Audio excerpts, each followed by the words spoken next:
build a perfect team? What do I do in tournaments? What cards are good? That's the common questions.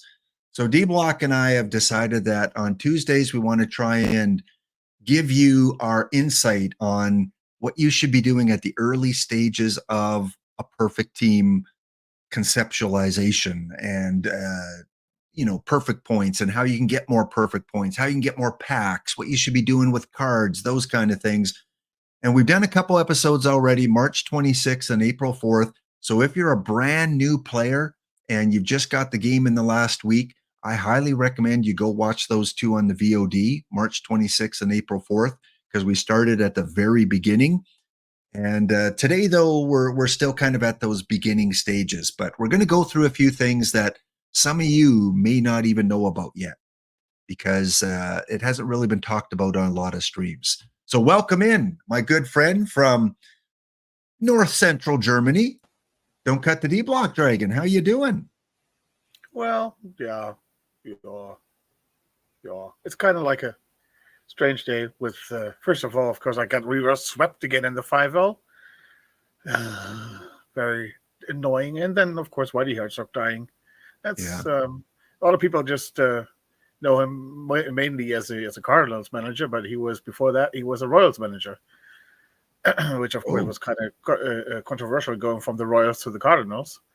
And, his Whitey ball is basically still the same type of baseball, the same identity of the club, basically, that the Royals still have with singles, speed, and defense. So, and we won, of course, we had those two World Series with it in 14 and 15, winning losing in 7 against the Giants in 14 and winning against the Mets. And that is for Kansas City fans still. He's an icon there, and he was the first one to bring success to Kansas City after the expansion there. Kind of sad day. Yeah. And for those of you that, haven't followed D-Block, I shouted him out there. Go follow him. Go watch him. He's usually on earlier in the mornings because, of course, he's on German time, European time. And, when I first had D-Block on, man, it might have been last summer, last fall. It was my birthday. Really? When was that? It was the day before my birthday, actually. It was September 25th. Oh, okay. This year's a big year for you for your birthday, isn't it? No, it's not. No? Oh. No. Oh, I thought it was a momentous year. I'm going to stay 49 forever. Yeah, well, I'd like to stay 50 forever too. But mind you, I got a few years to catch up to you. So anyway, so when I first had him on back in September, we kind of went through his history a little bit and where he's from. And I like to bring my Google Earth out once in a while. And if you don't know, D-Block is from Germany. Would you say northern or north central? I'm on the southern end of northern Germany. The southern end of northern Germany. All right. And from a place called, and I'm probably not going to pronounce this right, but it's going to be Braunschweig. Yeah, but I mean, you as Canadians should know it because with the dialect we speak here, it's called Brunswick. Brunswick, yeah, New Brunswick, yeah. Brunswick, and that's where New Brunswick comes from. That is people who came from Braunschweig. Yeah, Canada, the eastern part of Canada did get a lot of German immigrants over in, pre-World War I and during World War I and all those kind of times. And I didn't even notice before. You got something called Burger Park. Now, is that a restaurant or is that like no? Burger is citizen. Oh, is that what it means? Yeah, citizen. Burger means citizen in Germany. Yeah. Well, I don't want to go to McDonald's anymore. Can I have a burger? Yeah. Well, that is something new. And this is obviously one of your major parks in the city. Yeah, it's right in the middle of the city. Yeah. Okay, looks pretty nice there. And you said you've been an educator before, and I'm curious in Germany how their system works, because in Canada we have kindergarten, and then we have grade 1 to 12. Is that the same in Germany? Well, you have basically 1 to 4. Well, kindergarten and preschool, we have that, of course, too. But real school really starts in grade 1, and that's from grade 1 to grade 4. It's kind of like basic school, and after that, it differs a little bit from state to state because states have autonomy there, or how they use that. Most states have it that that changed a lot too. We had kind of like 3 different schools when I went to school. You had the kind of like main school and mid school and the school for the smart guys. Okay. And that changed a bit. That we have those integrated schools where that is more like it is in the U.S. I don't know about Canada, but how it is in the U.S. That you have some in some subjects you're pretty good, so you are there with the smart cars, and in some subjects you might be not that good, so you're basically on the main course there. So and usually you have school until the 10th grade, and only it's called gymnasium. I know that gymnasium is something completely different in English, but it's called that way. It's kind of like prep school. Okay. So you can only go to university when you have this. You got a degree from one of those schools, and that goes to 12 or 13 years, depending on the state again. Oh, in Canada we have over kindergarten. Of course, we've got elementary school. Elementary school is grades 1 to 6. We have junior high school, which is 7 to 9, and then we have high school, which is grade 10 to 12, and then after that, of course, you got your college and university and things. So yeah, as Russ says, it's the Abitur. That's the that's how it's called. This degree is called in German. In Germany, in Austria, it's called Matura. Oh. And that is basically your degree that you can go to universities. Isn't kindergarten a German word? It is. It means children, garden for children. Burger means citizen, and we are gardens of children. Yeah. Since the English and the Americans did not have that, and that's what I kind of like about the American English, especially. You're just not afraid to adopt names that are like Schadenfreude, Zeitgeist, are all German words that you adopted because there was no English word for that. And we here in Germany German is actually kind of like a Lego language. We use we have one word, and then you add something and you get a different word, and then you add something again, you have something different completely then, and there's just building on one word and putting some other words to it, and that's completely different from it is from the US, even though of course English and German were the same language about 1,000 years ago. Huh. So if I was to go visit you and get a hotel, would you recommend the Happy Ritzy, the Penta, or the Hotel Furstenhof? Where am I going to have a good time? I think the Penta is pretty good, actually. Yeah, that looks I okay. think that's okay. Okay, but I think the Deutsche Haus, that would be probably the best one. What? Are you serious? There's pinball machines in your hotel rooms? The Penta, yeah, I know that. I have heard about that. Never stayed there, of course, because I live here. But what are you doing this weekend? Oh man, we don't have that in Canada. We got like nothing in our hotel. We got a TV screen and that's it. What? I mean, your toilets are a little bit strange. They're square, but I don't know. Most Canadians have round butts. I don't know about you guys in Germany. Square toilets. Oh man. Okay, what do we got at the? Ooh, this looks pretty fancy. Yeah, it's really a modern hotel.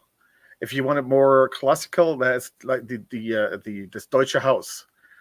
It's more to the. We must be probably a little bit more to the north from there. Okay, let's go check.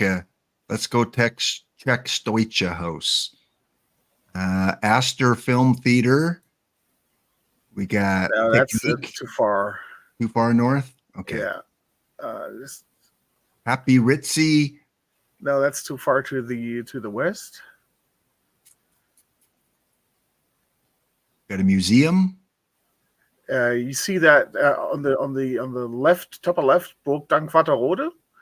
Just there, it should be pretty there. Whoa. Slow down. The Wawa-Holden, the Wet-Holden, the under the search Google Maps, the thingy, there's Burg Dankwarterode. Under the Google Maps search. Yes, don't.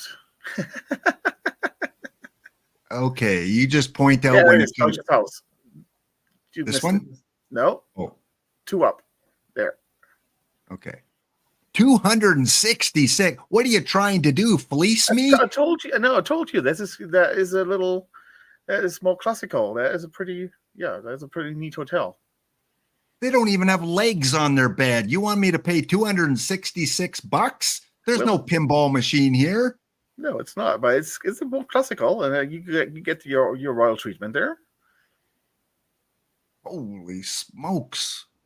Do you guys have Motel 6? Yeah, we got things like that too. Of course, at the Autobahn. Wow, well, you know, I'll trade in the roses on my bed for a pinball machine. Yeah. That's not my style either. I would rather stay at the Penta. I mean, it looks. I mean, I'm just kidding. It looks like a pretty fancy schmancy place there that probably a lot of the elite would go to. So it's one of the more expensive ones. It looks like. Yeah, it's one of the expensive ones. It's right next to Burg Dankwarterode, and that is the German Kaiser who lived there in about 900 years ago. Wilhelm the First or the second? No. We are Ottos. Oh, okay. Here's my kind of place. This is where I'm staying. Yeah, that's right at the Autobahn. Look at who I get 3 beds instead of 1. I paid $280 for 1 bed when I could have 3. Come on. Look at that. Look at how spacious, and it's got a round toilet. And you got a lion. Yeah, I mean those showers are there, of course, for people who need wheelchairs and all that, so they can still use the showers and all that. Hey, I got to ask you too, because when I might have asked you this when you were first on, but when I was in Europe, everywhere we had to go, we had to pay to go to the washroom. Do you have to do that in Germany? And the Autobahn. Yeah. Yeah. You have to pay to go. You have to pay like so many. What do you marks or something? What's your currency there? Of course, we have euro. So euros. We don't have for 25 years now. Okay, what's the best beer garden in town? Oh, and that is a very tough call. All right, let me put it in the chat. Let me put it in here. Google, tell me the best beer place. That is it will probably say Dax Bierbörse. If you put it in there, it is easy for you to say. Yeah, it is. The DAX is like kind of like the what's it called from the Wall Street, the index. And the prices for beers are with an X, DAX. DAX. Yeah, Bierbörse. Beer Bourse. The Börse is the stock exchange, actually. And you have the prices for the beers are always changing by the demand. So they you don't really have. See that? You kind of like made like it is on the stock exchange, and the more beer is ordered from that type, the price goes up, and the others go down, and all that. Oh, well, that's kind of cool. Yeah, the Nasdaq, exactly, Spar. DAX is kind of like the German Nasdaq. So the prices constantly are changing. Yeah, exactly. The more you drink, Do you notice them getting all fuzzy when they start to change the prices? Can you still read them after you have a few? Well, I mean, I always kind of think, are you sure? I mean, how much do I have to pay? When I ordered, I think it was that price. No, it's this price now. Man. So you got guys with their money just watching and waiting. And as soon as it goes down, it's like, Captain Morgan, give me a Captain Morgan. Actually, I'm not really sure because they play this terrible Euro dance music there. I hate that. Oh, yeah. I'm not a big fan there. Maybe you can introduce Kitty Kitty to them. Maybe you can put them on the playlist. Oh yeah, would be exactly that kind of music. Okay, yeah, it looks like they got a lot of confetti there. They had a party tonight. Woo! Is this the washroom? Is that like German for washroom? I think that's the DAX is the stock exchange. DAX, DAX. Oh, okay. And what's this area over here? Is like a self-serve? No, you can get, like you see the Jägermeister, you can get shots there and all that. Oh. Wow. That's I always love learning about other countries, and give us maybe one more place we can look up and then we'll get on to the lesson. Right there.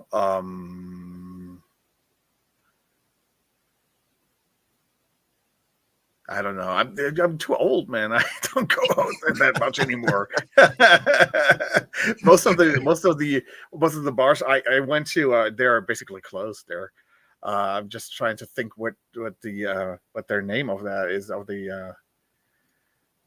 Okay, can you read this for us on the logo here? What's it say? Guitar gym. No, like above it. Deine moderne Musikschule. Your modern music school. Okay. I'm Herzen Braunschweig. In I live in Germany. In the heart of Braunschweig. Oh, okay. All right. Good. And what's the population of your area here? About 200,000? 280,000. Yeah. All right. Do you have Costco? What is Costco? I know that's $1 hot dogs and all that. I know that, but yeah, no, I don't think we have something like that.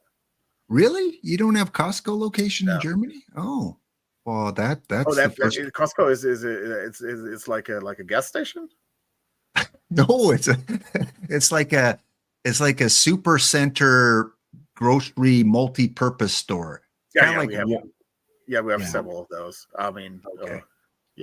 Kaufland, Edeka, and all that. We got some of them.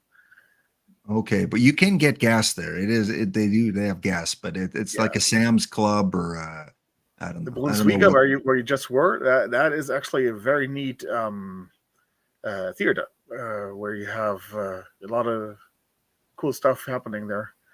It was further down. It was further down. Brunswiga. Okay, can you spell that? We'll check one more. How do you spell that? BRUNS, like Brunswick. W. It's the second one of their no W. I'm sorry, V, not W. Oh, there is first one. Brunswiga. Yeah, it's a very neat theater. Okay, like live theater, music, that kind of stuff. Yeah, exactly. It has like 4 different stages, one big stage and 4 smaller stages. So actually, you usually have like in the same evening, like 2 or 3 different events going there. So that is pretty cool. This is DBlock's entertainment. This is what he does. Yeah, I mean, I bet this was not. Actually, I mean, Braunschweig is even if you talk to the people in the south, they don't really know that. But Braunschweig is a very, very big carnival city. Actually, they have the 3rd biggest. What is it called? The carnival parade. So yeah. Oh. All right. Well, there you go. There's your German content for today, guys. Braunschweig, Brunswick, in the northern part of Germany there. Okay. And Are you closer to the eastern or western border here? You're about pretty much right in the middle. Way closer to the eastern border was about, you see Wolfsburg and Magdeburg right there in the middle. That was the border. Okay. Right there between those two, that was the border. And that road that you see that went right through the border. You see the border right there. Now, if you go closer, probably you won't see it. If you go out there, Helmstedt, there was the border now of Lower Saxony and Saxon-Anhalt, the two states, and that was the eastern one. Actually, I grew up about like 2 miles away from that border on the west side, and we had kind of like a platform where we could look over the wall, and every year when we were in this early school classes 1 to 4, we did some one day. Usually we would march to that platform and had some informational school there and all that, and we of course heard about those shooting guns and that they had there, and on the one hand, and then on the other hand, we heard that they did not have bananas and kiwis and all that. So what we of course did, like 10-year-olds, stupid 10-year-olds that you are, we bought some bananas and kiwis and threw them over. To give them bananas and kiwis, and another thing, maybe those guns go off. Yeah, I mean, Germany, Underdog mentioned he was just teaching about the Weimar Republic earlier. Yeah. We teach that in Canada too, the inflation and, the value of your money system in the early 30s, I guess, late 20s, early 20s maybe. Of course, I've been to Potsdam, which was an amazing place. Loved going to Potsdam there and learning some of the history. We teach about the unification, North German Confederation, and, the ties with Austria and the Franco-Prussian War. And so, yeah, there's a lot of actually German content in our curriculum, mainly at the high school level. So it's a very interesting history, that's for sure, all the way back to, like you said, the Kaisers and way before that. And where is Austerlitz? Is that in Germany or is that in Austria? Austerlitz? Never heard of it. Austerlitz? Napoleon's famous battle? It must be in Austria, I think. I think it's in Austria. All right. Well, DBlock, we just finished off a break here, so good timing to start our lesson. That is the Austerlitz. Yeah, that is in the Czech Republic, actually. Oh, is it? Oh, okay. Yeah. All right, Professor DBlock. Let's get started with today's lesson and a few things that we want to go through today. We want to talk about live spec. A lot of the pros out there, a lot of people that have played this game before know about live spec, but I'm betting there's some of you in the chat that have no idea what this means. And to do well at live spec, you kind of need to get in on it early to maximize your perfect points along the year. So we're going to talk about that. We're going to talk about kind of our favorite shapes currently at the lower levels for bronze, for irons cards, for pitchers, for batters, what kind of shape we're looking for in a card. We're also going to look at the newest cards that have been released over the last couple of weeks since we last met, iron and bronze only. And we're going to go back to our roster that we've been slowly kind of building and see what the next steps are, because we've accumulated some perfect points. We have some packs. Let's see how we can upgrade our iron team that we started. So that's what we're going to go through today, guys. Of course, if you have questions in the chat, feel free to ask. Last year, I know you joined late, so you didn't get in on the live spec early. Did you even get involved with it at any point during the cycle? Yeah, I did. I basically started with live spec, and I started with the rocking chair. I kind of thought that was the easiest way to get into it, with starting with live spec, because those are the players that I actually know. Oh, yeah. And for those of you that are wondering, what is live spec? Speculation. Every month, usually the first Monday of a month. So in this case, it would be May 6th. That's what it's been in the past. I don't know if that's been confirmed for this cycle yet. But the first Monday of every month, what they do is they reevaluate all the live cards in the game, all the way from iron all the way up to perfect, all based on the real life performance of those players. The better they have done in that month in real life, the more likely their card rating is going to go up. And if they've had a bad month, their card rating's likely to decline. No one knows the exact sauce, what goes into it, what the algorithm is, what the formula is. But in basic terms, for you new players out there, if you watch real baseball and you see players doing really well, their live version card may go up from a 62 to a 74, or from a 41 to a 52. Maybe a few points, maybe a bunch of points. We've had players that have started as an iron bronze and have gone up by the end of the year up to a diamond. I think a Spencer Strider, either last year or the year before, started maybe bronze or silver, and he made his way up to perfect, I believe. So live spec is almost like gambling a little bit, predictive kind of analysis. Which players in real life are going to have their perfect team card increase in rating? And why is that important? What are the pros and cons of it? What are the limits? That's what we're going to go through here. So again, if you're new to the game and have questions, please ask. There's many people in the chat that know much more about this than DBlock and I do. We know the basics, and that's what we want to pass along to you guys. So first, we've got a card like Cole Reagans, and I picked him because you're a Kansas City fan. You follow Kansas City. He started in this game, DBlock, as a 79. How's he been doing this year? Pretty good. His starts were actually pretty good. They are definitely better than the silver card. I am pretty sure that he will go up to gold. If he can keep this up for the second half of the month, he will definitely go up to gold. Now, there are many sites that you can go to check out players' stats. I mean, there's Fangraphs, there's StatHead, there's Baseball Ref. There's tons of different sites to go through.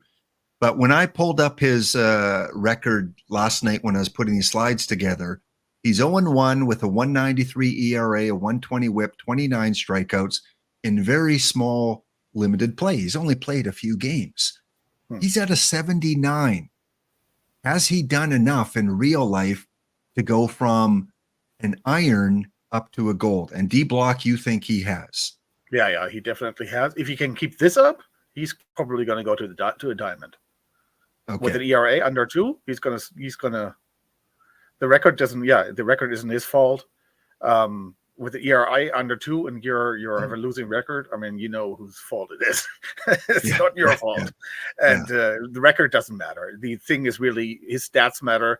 If he has how many Ks per 9 he has, how many ERA, what his ERA is, what his whip is, and those are all pretty good. If you take a look at the Royals, actually, there is one more guy even more interesting, and that is Seth Lugo. Oh, okay. Seth Lugo is also a silver, but he has an ERA under 1. So he is my pick that he will go to diamond if he can keep this anywhere near what he is doing right now. Okay. So Shives 21, thank you for the follow. Time Bandit 45, thank you for the follow. We're talking about live spec. And last night I pulled up the card shop for Cole Reagans, and this is what we see for buy orders, for sell orders. Now remember, live spec means you want to go out and you want to purchase cards with your perfect points that you think on May the 6th, whenever that date is, they're going to go up to that next level. So let me show you an example. If you buy 10 Cole Reagans right now at roughly, maybe you can get them for 300 perfect points. If you put buyers in at 300, I bet you get some people selling it to you. Even 400. You're going to pay 3,000 to 4,000 perfect points to get 10 Cole Reagans if you don't own any already. Now, why 10 Lap? Because that's the maximum. You are not allowed to purchase more than 10 of any one player. However, if you have 10 and you open up a Cole Reagans in a pack, you get to keep that one. So now you have 11. So you can add on to your collection from cards that you get in packs. So you go through, you buy 10 Cole Reagans. Let's say you spend 3,000 perfect points. And as D-Block says, he goes to gold on May the 6th. A gold card is worth at minimum 1,000 perfect points times 10. That's 10,000 perfect points minimum if you quick sold them. So if he goes to diamond, like Caged Wisdom said, he's probably going to go up to diamond at some point this year. Your 3,000 perfect point investment now becomes 40,000 perfect points if he becomes a diamond, because diamond cards are worth 4,000 minimum times 10, 40,000. So that's how you can make some perfect points. And that's just one player that you've live spec'd on. Again, this was what I pulled last night in terms of his buy order. So if he's gone up since then people are catching on and people are buying him up.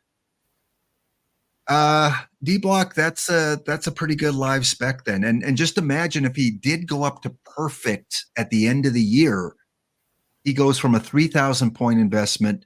Perfects are worth 20,000 times 10. That's 200,000 perfect points. Yeah, I mean, you just exploded. By the way, the market for Cole Reagans, none are available. We sold Cole Reagans out, and of course, all were mine. But no. Well, from this point on, we may not see him as cheap. I bought 10 of them. I've got 10 of them. I paid around 300 each. And again, late last night, this is what the buy orders were. So over the last 12 hours or so, they've all disappeared. Now, the other thing too, when you're live speccing, you got to be pretty sure he goes to a diamond if you're going to pay 950 for him. Yeah. Because if he only goes to a gold, you're really breaking even if you're paying 1,000 points for Cole Reagan. So don't go nuts. Put in some buy orders, put in 400, 500, 600 perfect points. And that way he's probably going to go to a gold for sure. You're still going to make a little bit, even if you paid 600 for each of them. But don't go nuts and pay, 1,200 for each Cole Reagans, because now you're taking a bigger gamble. Even though he probably will go to diamond, it's still a bigger gamble at this point, because if he gets injured, his ratings don't go up anymore. Next guy. I'm live specking on Mr. Hoskins. And why Hoskins? Well, he's already at a 68. And so far this year, he's got 3 home runs, 9 RBIs, 8 runs. He's kind of cooled off lately, but he started off the first couple games really well. And I paid about 30 to 40 perfect points. I put in buy orders of about 40 perfect points, and I got 10 of them over a period of a couple weeks. So I paid 400 perfect points to live spec on 10 Hoskin cards.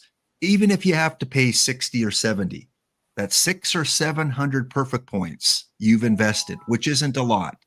If he goes to silver, which I think he could, he's now worth 100 perfect points for each card. Times 10 is 1,000. So I haven't made a ton off of him. But again, if he goes up to gold, now my 600 perfect points are 10,000 perfect points. That's what live spec is. You're hoping a player goes at least one level, hopefully 2 levels. And the reason why you want to get in on it now is because if you wait 2 or 3 months, it's tougher for a player to go from a bronze to a diamond if you didn't do it right from the beginning. Because if you don't get those Cole Reagans now, in 2 months, he may be a high gold already. And you've lost out that opportunity on getting in on him on the cheap. Anything to add about Hoskins? Are you familiar with him? Yeah, I mean, he started out really hot. Yeah, he has cooled down quite a bit. Ever since I'm trying to put him in my PT Live, he's really cooled down. So, but there are some other really good bronze out there. So where you could actually they have a history that they can keep this up, and with somebody like Hoskins, who has never had a real long strength. I mean, he's not a young guy. He's been in the league for some years, and yeah, he has had a hot streak. I wouldn't bet too much on Hoskins for myself because he's never been able to sustain that. But if you take somebody like Salvi, I mean, he has been able to sustain that, and he is a bronze right now. He could very well go with the numbers that he has. He could very well go up from bronze to gold, and that is what you said. That is, you paid 600 for those 10, and you get 10,000 out of it. That is a real one of the best investments you can make there. Yeah, and I just grabbed a few guys as examples just to kind of show with bronze too. Like for a guy like Hoskins, I got him at between 30 and 40. The good news is if he doesn't go up to iron or to silver at all, if he stays at bronze the whole year, I've lost like 15 perfect points per card, right? Because you can still quick sell them for 25. It's not as big of a gamble as if you're buying golds for, 1,500 or 1,800. You're paying 40 points for a card, and at bare minimum you could resell them for 25. So for me, it's still worth that gamble of 15 perfect points per card. Another guy, just to show you an example, here's where again you got to consider what his current rating is. Hoskins and Reagan's were both high, 68 and a 79. Here's a card, Reed Detmers, who's having a fantastic start for the Angels. 3-0.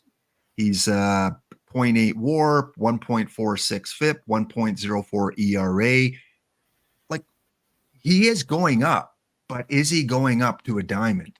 Because he's at 80 right now. He has to jump at least 10 points to get to that diamond level. So I'm a little bit more bearish on buying, 10 Reed cards because he's still got a path to get to diamond.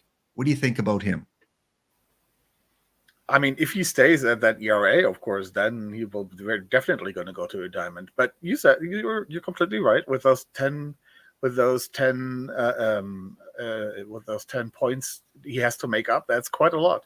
And actually, if you're taken from gold to diamond, that isn't that big.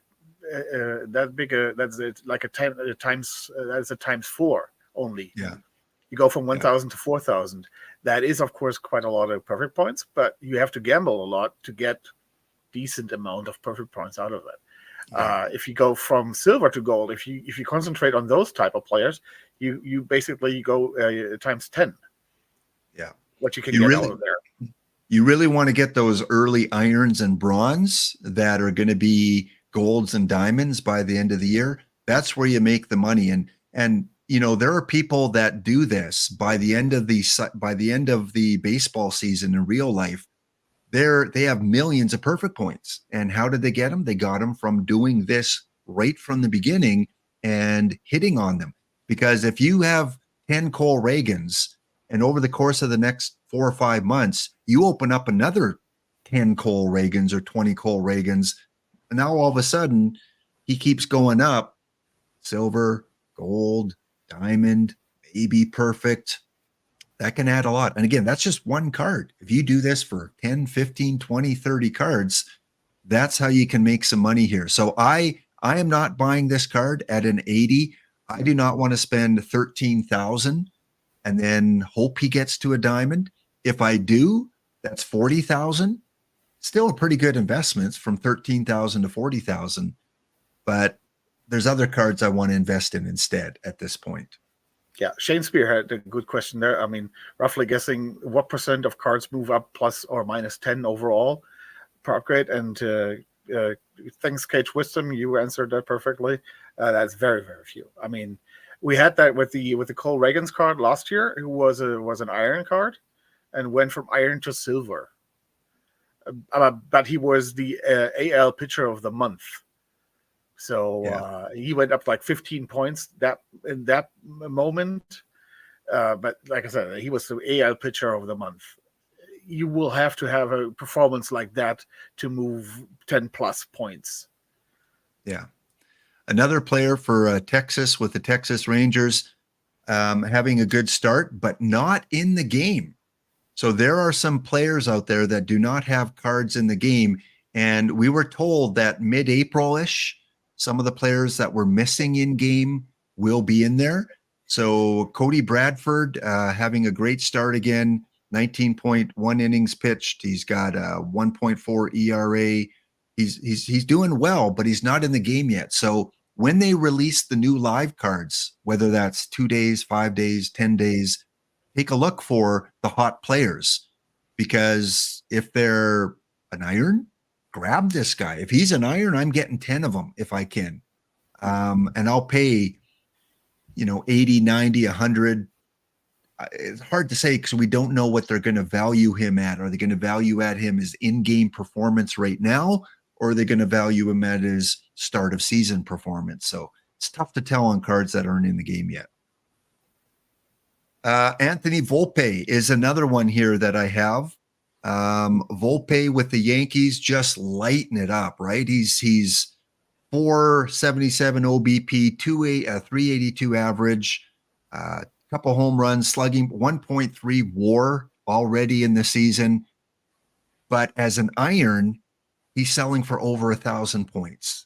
That's the gamble, right? That's where you got to consider, do I want to pay $1,200 for a 71 rated silver card?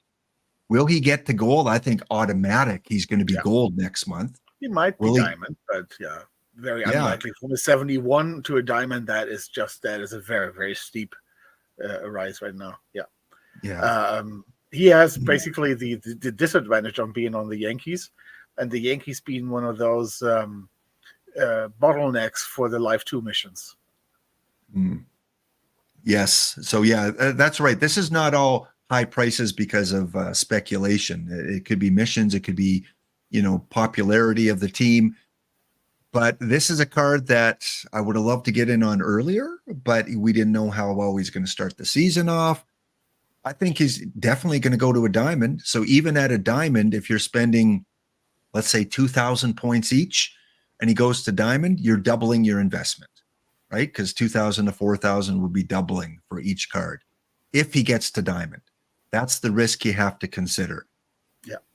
And you kind of want to start doing this week, because what you'll find is as we get closer to that update on May 6th, prices by then, we kind of have a pretty good idea which cards are going up, and the prices start to go up quite a bit. So you can probably still get some of those iron, bronze, silver guys at a fair price, but by this time next week, it's going to be, you're almost paying double what you probably pay right now, because people catch on and they go, oh, Cole Reagans is going up. And people that are selling Cole Reagans know he's going up. I'm going to jack up my price. So this week is kind of the week you want to do your investigation and research on which players you think might go up. Remember, the worst thing that happens is you can quick sell them. So if you're buying iron cards for 15 points, you can quick sell them for 5. You're not losing a ton. You buy 10 iron cards for 15 points each, that's 150 points. That's nothing for the possibility that he goes up to gold or diamond by the end of the year. You just got to do your research. 2 things here. Josh, 31 UT, had a question there. What does the update look like for pitchers who are now out? It doesn't matter if it's pitcher or better. I mean, anybody who is injured is basically locked there. And Pop Sangoria answered that too, but I still wanted to mention it. And then, like what Hunter's guy says, best buy Tyler O'Neill, in his opinion. That I would have agreed until yesterday. With that collision, you would never know what happens from that. He will that if he does not have a concussion, I would be very, very surprised. He definitely has a concussion on that, and you never know how that will affect the rest of his month. So that is the thing with speculation. There, you will always have injuries, and some injuries are there that linger, and they play. Especially with people play through injuries, their production usually goes way down. And or with I said Salvi before. If you know Salvador Perez, then you know that from one day to the next, his vision can be blurry, and then he doesn't hit anymore. Then he swings again for sliders that are about like 5 inches off the plate.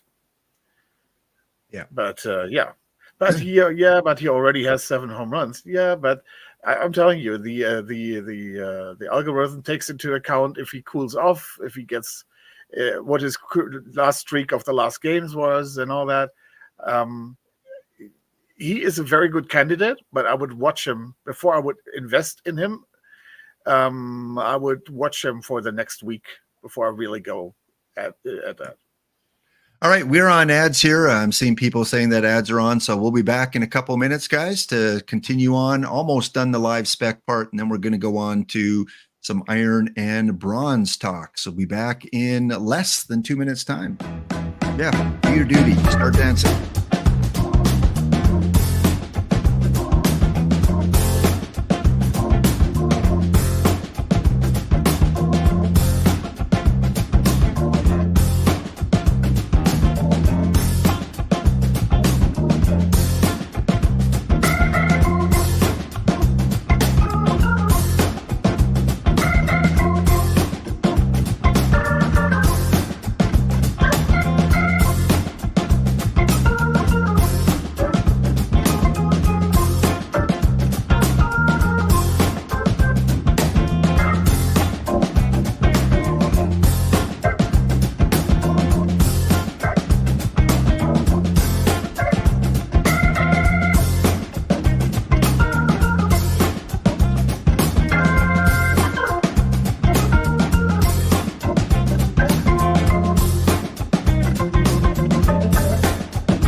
All right, welcome back, everyone, from the break here with Don't Cut the D-Block Dragon, and talking live spec for all you new players out there that want another way to play the game.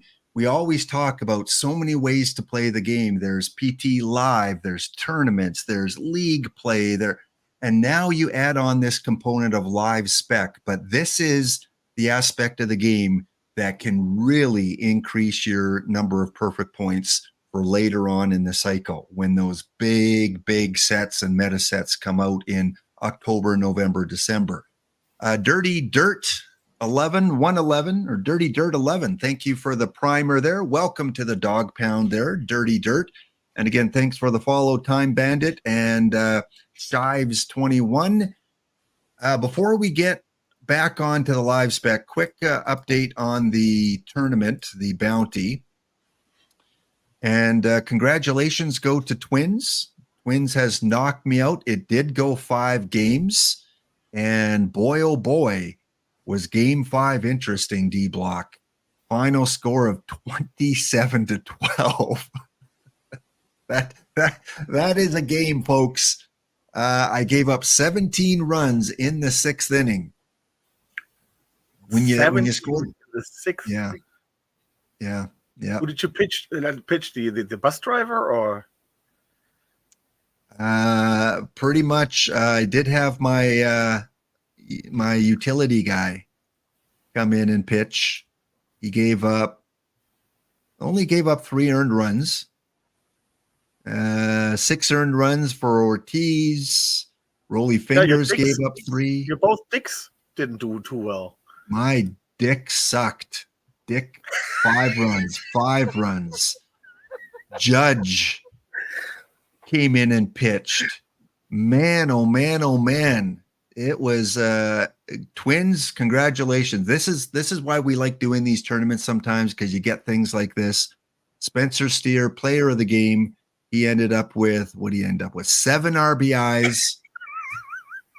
I'm not reading chat, D-Block. I don't want to read chat. I'm sure Boiled Egg has got his pen out. No. He has given up.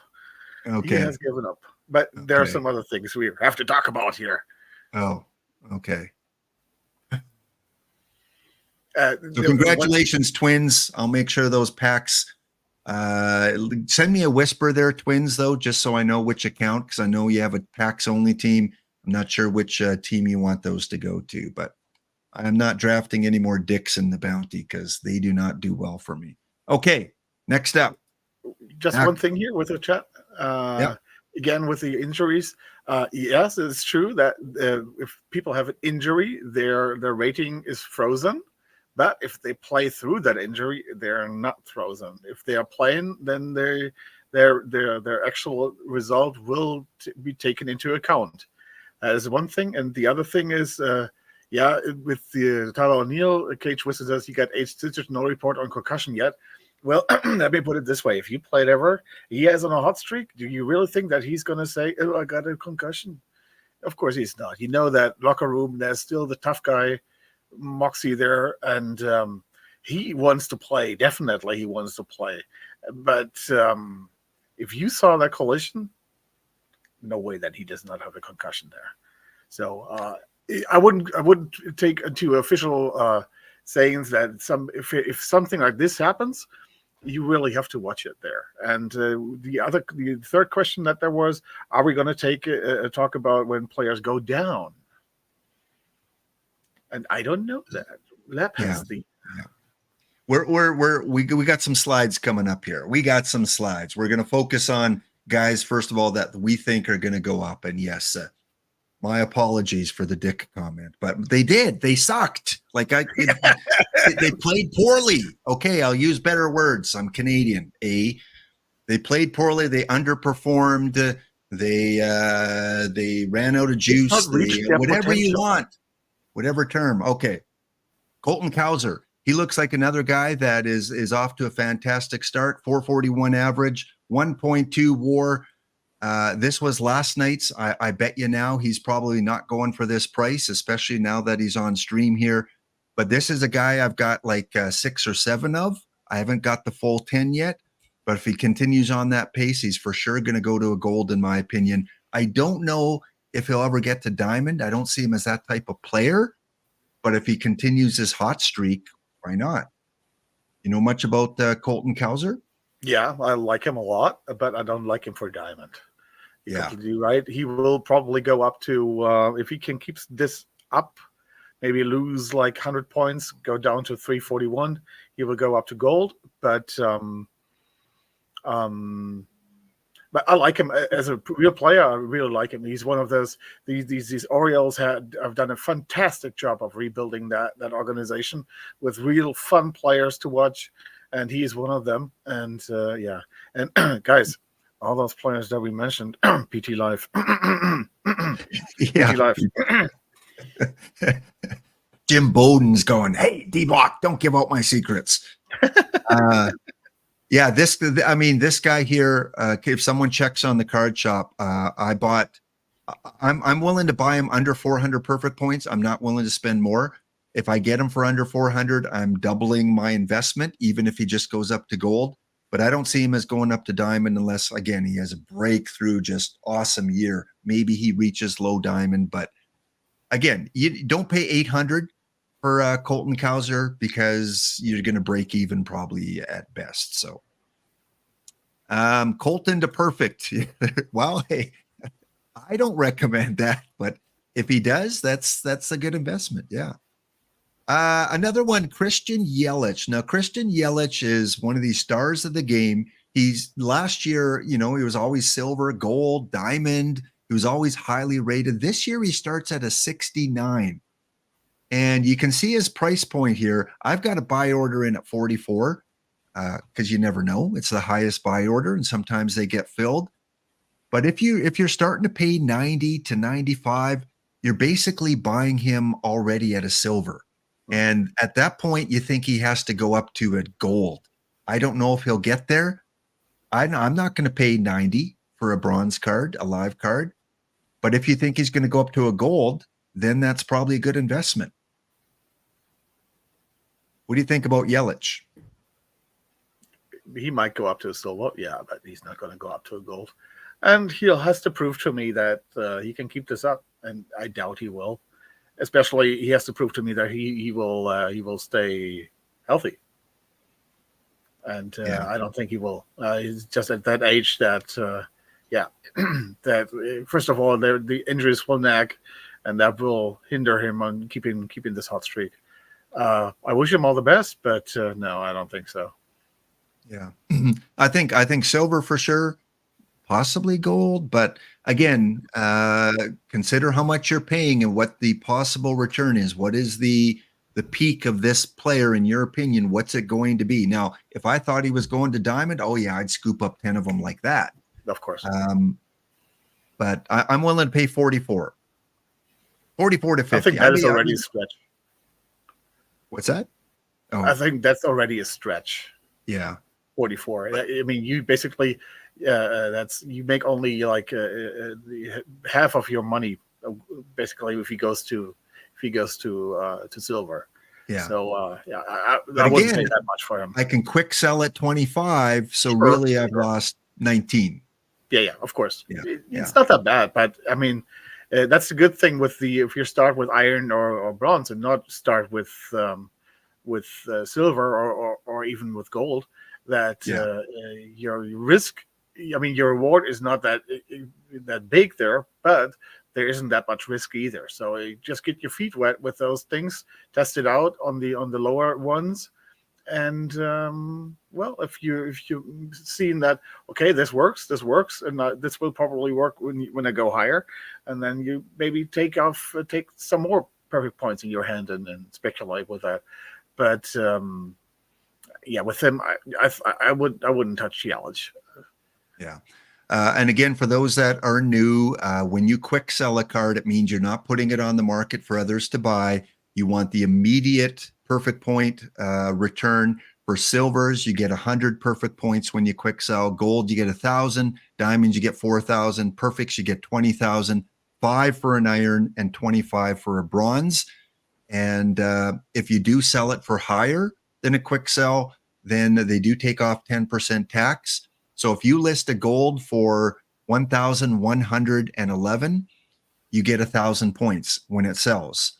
If you sell it for anything less than 1,111, you still get 1,000 points if it sells. You don't get 10% off. You're going to be guaranteed 1,000 points regardless of the quick sell or selling it for less than bare minimum. Okay.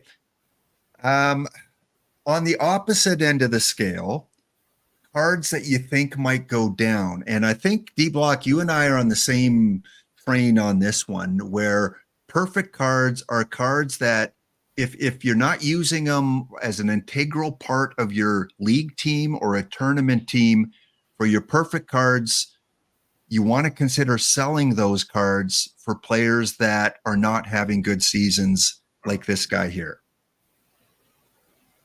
Yeah, definitely. I mean, the best thing I learned last year when I think the first 3 perfects I pulled over all my teams were the Carlos Rodon perfect, life perfect, and he ended up being a gold.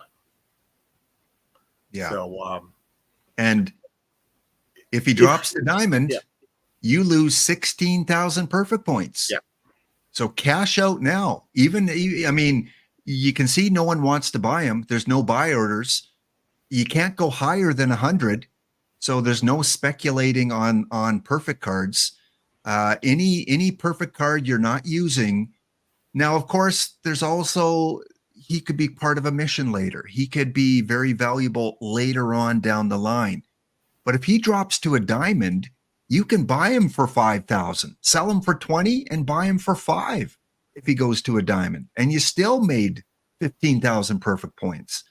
So careful with your perfect cards, because you could miss out on cashing in on them if they're not locked into your team. And even if he stays perfect, you sold him, well, then you buy him back for 22,000, 23,000. So you lost 3,000 on the speculation. Yeah, okay. But it's better to lose the 3,000 than the 16,000.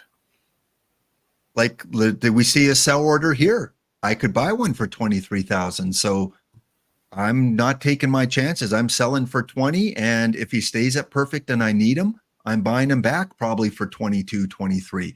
Because over time, you new people out there, if you see high prices on perfect cards now, on live cards, they come way down. until they're needed in future missions, and then they go way up again. So there are some people that like to keep one copy of every single card just in case they need them for missions. But for perfects, if he's not locked, I'm selling him. I'm taking that 20,000 before May 6th.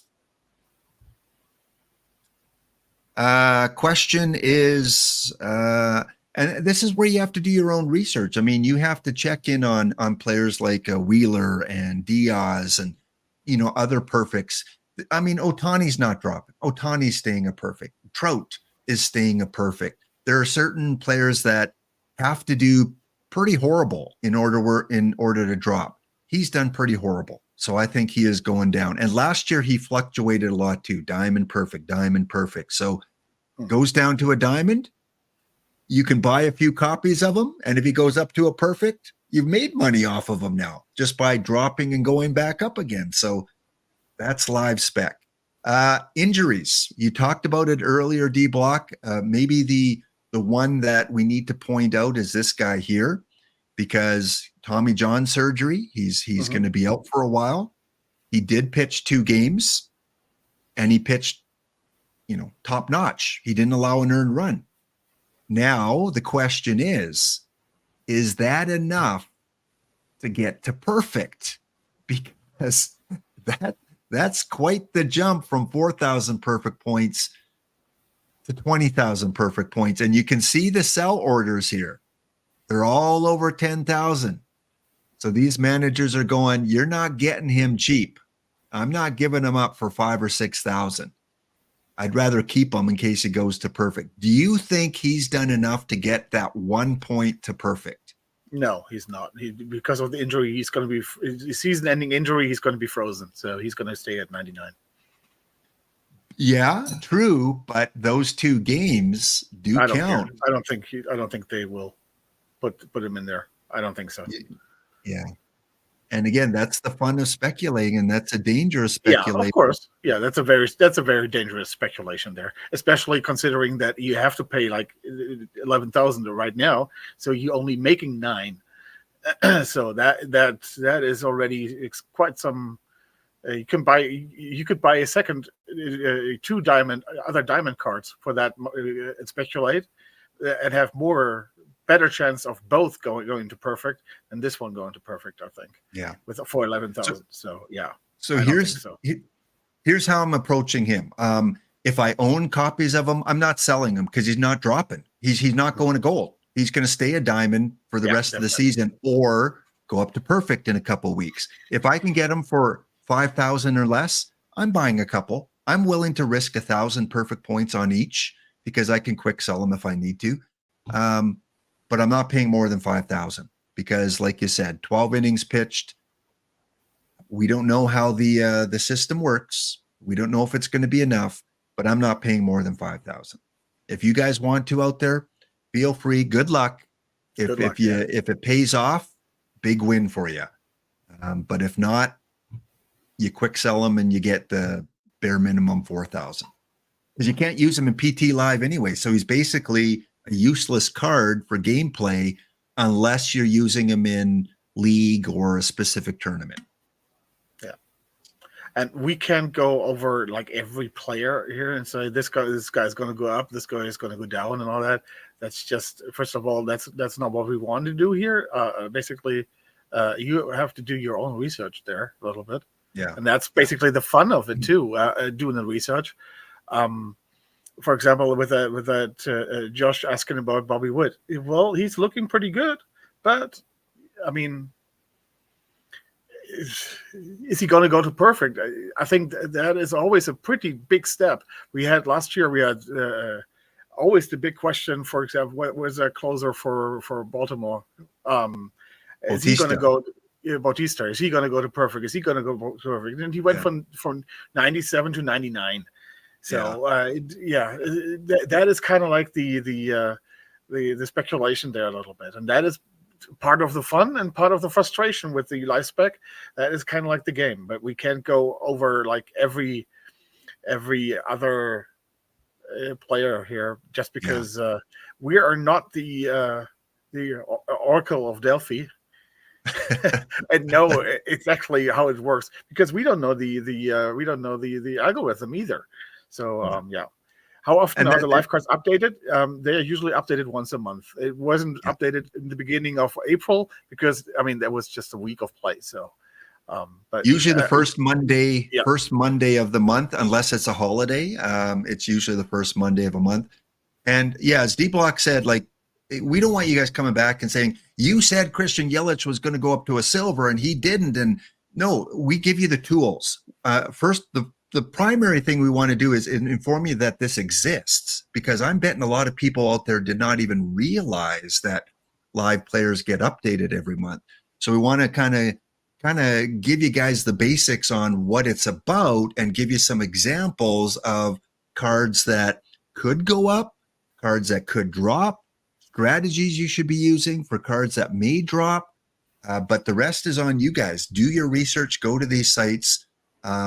One of them, again, I'm just throwing this out there. If you want one of the best sites to find out information about players and look at all their statistics and red and green values and things, you can use StatHead. Again, they've given me a code, 20% off either one sport annual subscription or an all sports subscription, 20% off for StatHead.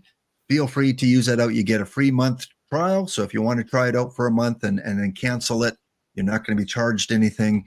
I think it's $80 a year minus 20% or $160 minus 20%. So there is Baseball Reference. There is Fangraphs. There are so many sites out there, but you have to do the research. Okay. Summary.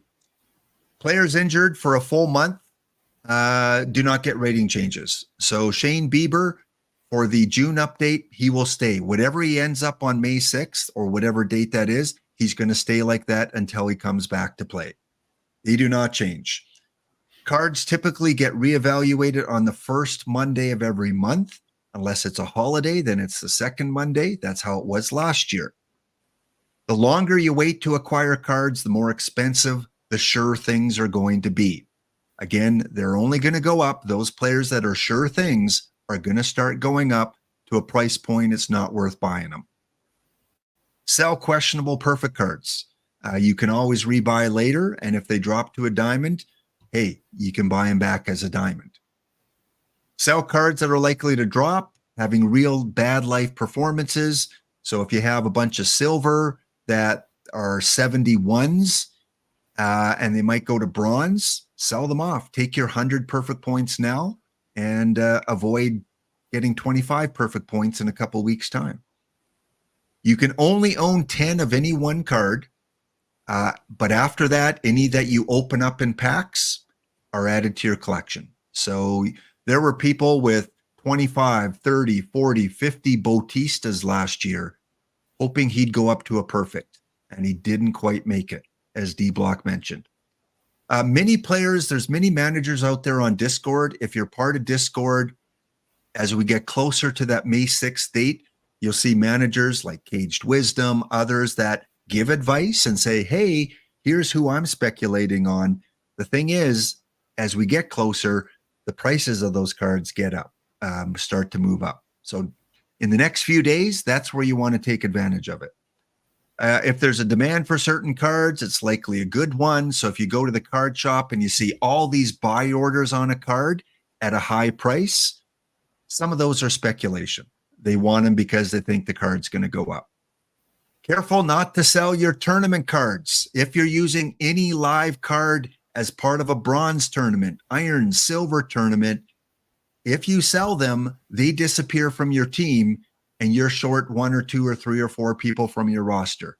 Be extremely careful. And when we do get the live updates, if you had a bronze Christian Yelich playing for you and he goes to silver, he can't play on that bronze live team anymore. He's gone. You're at 25 men now. You have to go back into your roster and replace him. So as cards move up or down, especially up, you may lose them off tournament rosters. So always double check after a live spec. And remember, if you buy cards that don't go up, you can always resell them. for quick sell, or you can wait another month and hope they go up the following month. So no panic to get rid of them if you're wrong on a live spec. Iron quick sell, bronze quick sell, silver, gold, diamond, and perfect. That's what you get, guaranteed, if you quick sell a card. So I think that's pretty much it. Anything you want to add there, DBlock, about live speccing? No, that is basically it. All right, yeah, chat. We are on a break. We'll be back. It's about halfway through, so back in 1 minute time.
You're muted, Lap. There's welcome back, everyone. Thank you, DBlock. Hopefully, again, we've educated some of the new players there about live spec.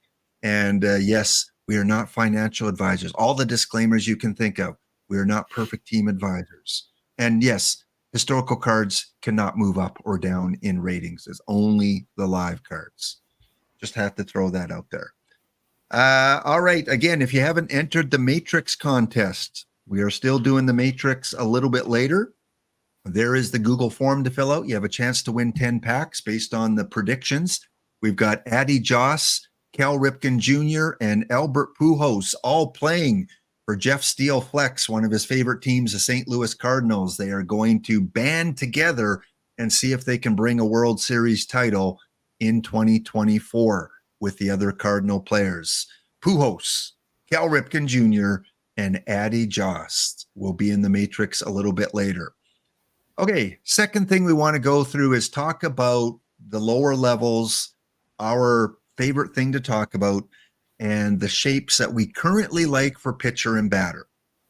Remember, lower levels, you're always going to have something that's horrible, right? They're always going to be bad BABIP or bad power or bad eye. They're lower level cards. They're not always going to be well-rounded at everything.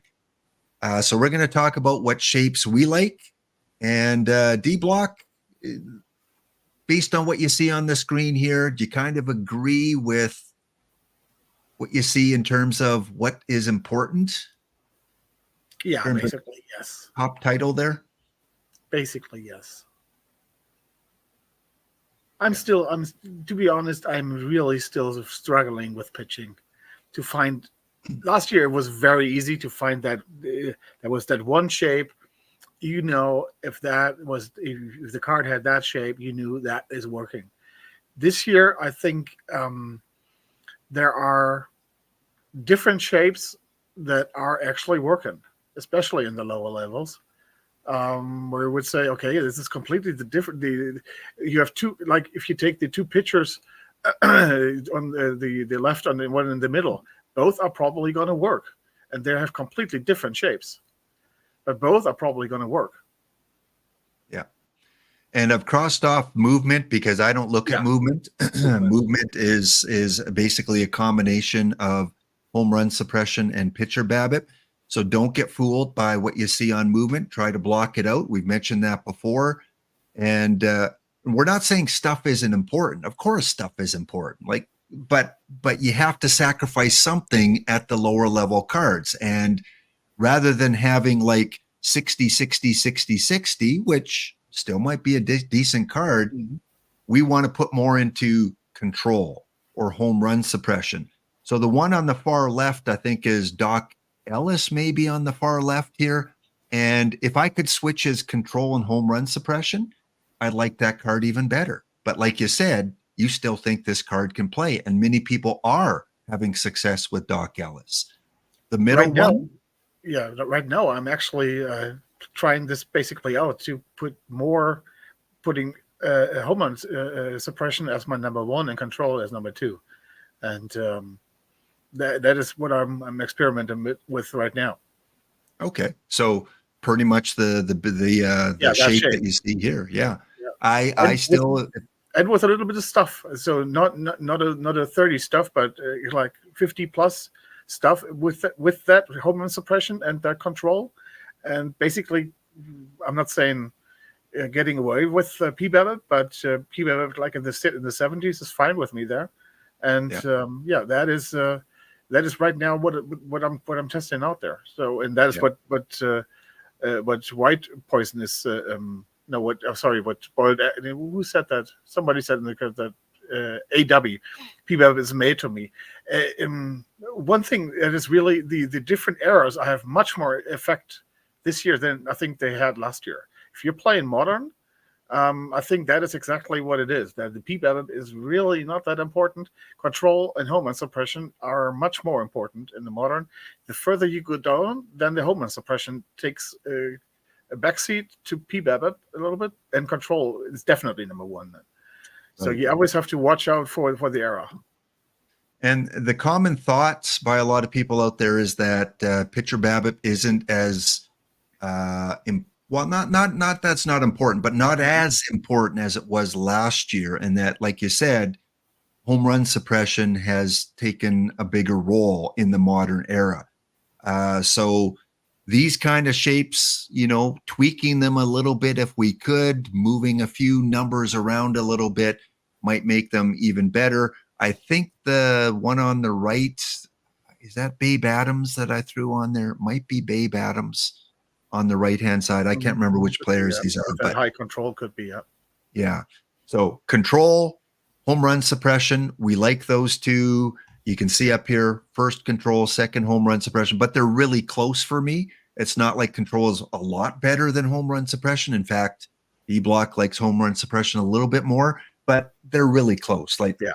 Yeah. And then little bit of a gap, but not much, little bit of a gap to pitcher BABIP, and then probably a bigger gap. As someone mentioned, Ollie mentioned, doesn't matter if you strike 3 people out if you give up 3 home runs. And in modern era, there are a lot of home runs. 1990s, one reason I'm successful in the 6L, because it's in the 1990s, and I focused on home run suppression for my pitchers. That's all I care about. If they have lower control stuff, pitcher BABIP, give me that high home run suppression in the power era. Hitters, how about the ranking here, what we have for hitters? Are you kind of in line with that? Ian Happ, I like him a lot. He is one of my favorite guys in iron there. I play him actually at second base. Most play him in the outfield. I play him at second base. I like him a lot. He has everything that I want to. He has decent power. He has BABIP and I. And one of the other things that I'm trying to play right now, because we have so many high control guys that are being used, I'm actually going away a little bit from I.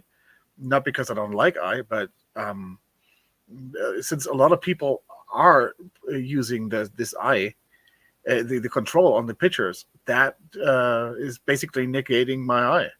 So I'm right now I'm kind of like focusing more on PBABIP.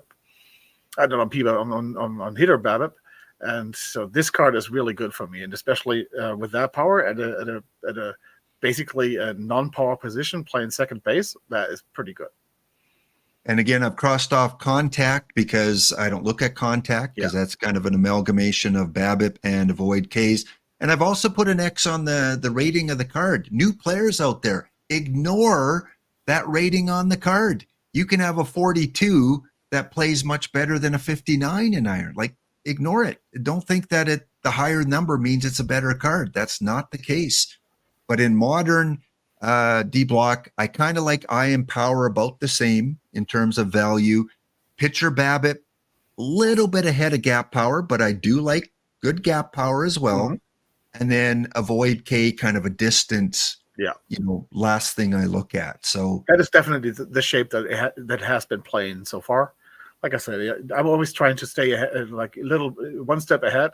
And if everybody's using high control, I am going, okay, then I have to counter that with high BABIP then. But I power and then BABIP, that was the shape so far that has been working.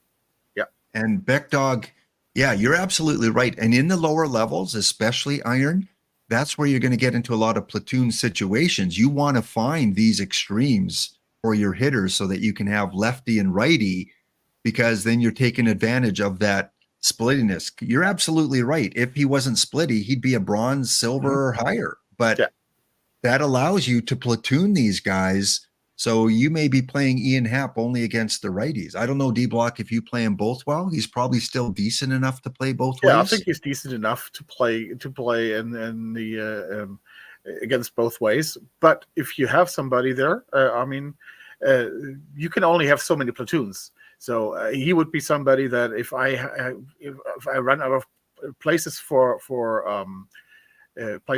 platoons, that means basically that he's one of those guys that I'm going to play both ways. But if I can, I will platoon him, of course. Right. And with Sporer, of course, that's this high avoid K. That is what really pushes him from bronze to iron here. Mm-hmm. Oh, for sure. And as we mentioned, in the lower levels, you're usually going to get one category that is this low for a pitcher, for a hitter. Usually it's, stuff for a pitcher, control for a pitcher, and it could be anything for a hitter. And something else that adds value to a card is not only their hitting ratings, but a little bit of speed, multi-positional player, plays many positions. So if you don't have Ian Happ in Iron, maybe go pick one up. I think he's a 46 or something, but you want to ignore that anyway. Mm-hmm. Another one that has that shape we're talking about, again, avoid K is low, but the power I, and then you got the BABIP Gap Power in that second important level, got some speed, plays 3 positions. I don't know if you use him, but this guy is 42 overall, and he's on my Iron team. I love him. I play him with left field right now in my normal team, and I love him. And with 42, he's even. I mean, he will cost you 2 points for a cap tournament. I don't know if you have those 2 points, but if you have, I think he's a very valuable cap card here at 42. With that good defense, well, good. It's maybe a little over exaggerated, but the 75 outfield range is usable as a defensive replacement. And with that, he will always be on base. I think a great card for caps if you have those 2 points, or if you can invest those 2 points in him. And for Iron, he's a very, very good outfielder. Yeah. And the strikeout, because of that low avoid K, you're going to get those kind of other numbers with Ian Happ. But you got to sacrifice usually something. And I think he's still worth it, even with that 28% strikeout rate, as he contributes. And if he strikes out, he can hit into double plays. So always look at it this way. Exactly. Less double plays. Next. Live cards can be valuable, and this live card I know I use. I don't know if you still use them, but Brett Phillips, here you're kind of valuing the defense that he gives you as an Iron player, but he still, when we look at our important categories, eye power, he still has okay eye and power, okay BABIP. But you're using him because he's got that speed and he's got that multi-positional availability. Are you still a Brett Phillips fan? Yeah, I really like him. He's basically instantly definitely my backup center fielder. That's the least he's going to drop to because of that defense. And as you said, I mean, they don't look that good, but the 64 BABIP and the 68 power overall. I mean, they're very close of being green. So he can definitely give you a tournament with a 300 average, with a 350 on base percentage, and give you 2-3 home runs there. With the good base running, with the defense, that is extremely valuable. And if I wouldn't fault anybody who plays him actually at center field as their starter. Usually he's my backup, but I use him also as defensive replacement a lot also on the corners. So he's very variable for me. As mentioned, you got to be careful, because if he does go up to bronze, I have no idea how he's doing in real life. But if he goes up to bronze, you've lost him now from your iron team. But hey, you can add him to your bronze team, because he's a White Sox. You can be glad if he stays in iron. Yeah. Since I have it up here, let's just answer that question from the chat about Justin Maxwell. He's my starter. Justin Maxwell? Yeah. Okay. So here's his profile. And again, if you looked at our recipe for what we think makes a good hitting card, he's got the eye, he's got the power, the BABIP, and the gap power. So he falls in line. He's got speed, he's got great defense, and he's only 41, which some people would be scared off. Oh, I can't start a 41. I got to start a 58. Ignore that. Don't worry about the number. So DBlock saying, yeah, you use this as your starter where, in center field, left field? I'm playing him in center field. Play him in center field? Okay. And back him up with Brad Phillips. Okay. And again, we're talking modern era. It could vary a little bit if you go back to previous eras, but we're looking at the modern era. Another popular card I see a lot in iron. Now, he doesn't have the pitcher BABIP, so you are losing. I mean, the BABIP, you are losing a little bit of that. But again, he's got the power. He's got 3 of the 4 kind of key ones that we're looking for. Multi positions. Is this a guy you still use? Yeah, I do. I mean, I would love to have him like 10 points BABIP more. Yeah. But you're only using him for his power, and you're using him for his defense too. And he is, I don't know. I mean, I've seen the model that I Rock This has out there, and he's basically the best second baseman and also maybe the best shortstop out there in his model. And that's where I would put him too there. I mean, since I'm playing Ian Happ at second base, I'm playing Woody with this 84 range at shortstop. Yeah. Hey, Brent, how are you doing? As a, I saw someone ask, what is our kind of our floor for BABIP basement? It really depends on the other ratings. Like, I'm willing to sacrifice a little bit more if some of these are higher and the defense is good and the speed is good. So really, I don't have a specific number. It's kind of the overall look of the card in terms of, what am I gaining? If I'm losing BABIP, what am I gaining from that? I got to be gaining something. And if I'm gaining BABIP, what am I losing? Am I willing to give that up? Yeah.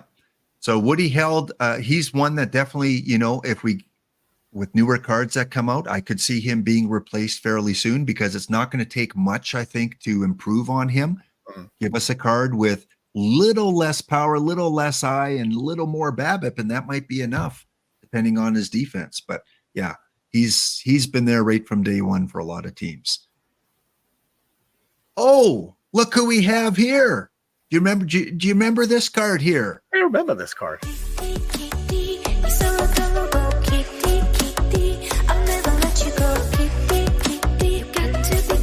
Back in 2 minutes time, guys.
right, we're back after the break with a little kitty here. And there are exceptions to, I mean, we talked about what we value most, and sometimes there are exceptions. When we look at the Kitty Bransfield card, he doesn't have the power and eye at a high level, but he's got everything else. And he's got BABIP, he's got gap power, he's got, high avoid Ks here. And I just can't let this card go, DBlock. He's, I mean, look at this. This is a recent set of games here. Small sample size, of course, but 636 average, hits in 4 of the 5 games.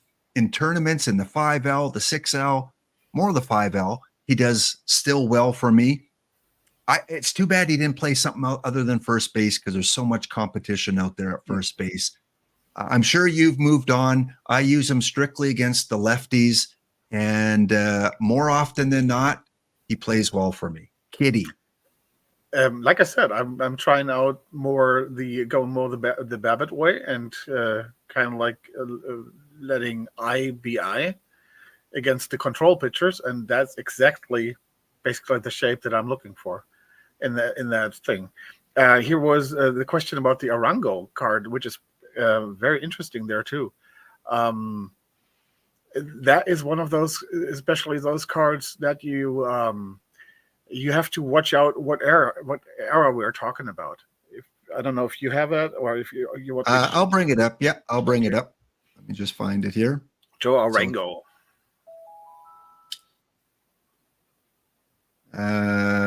Okay, there we go. So this card, I like this card a lot.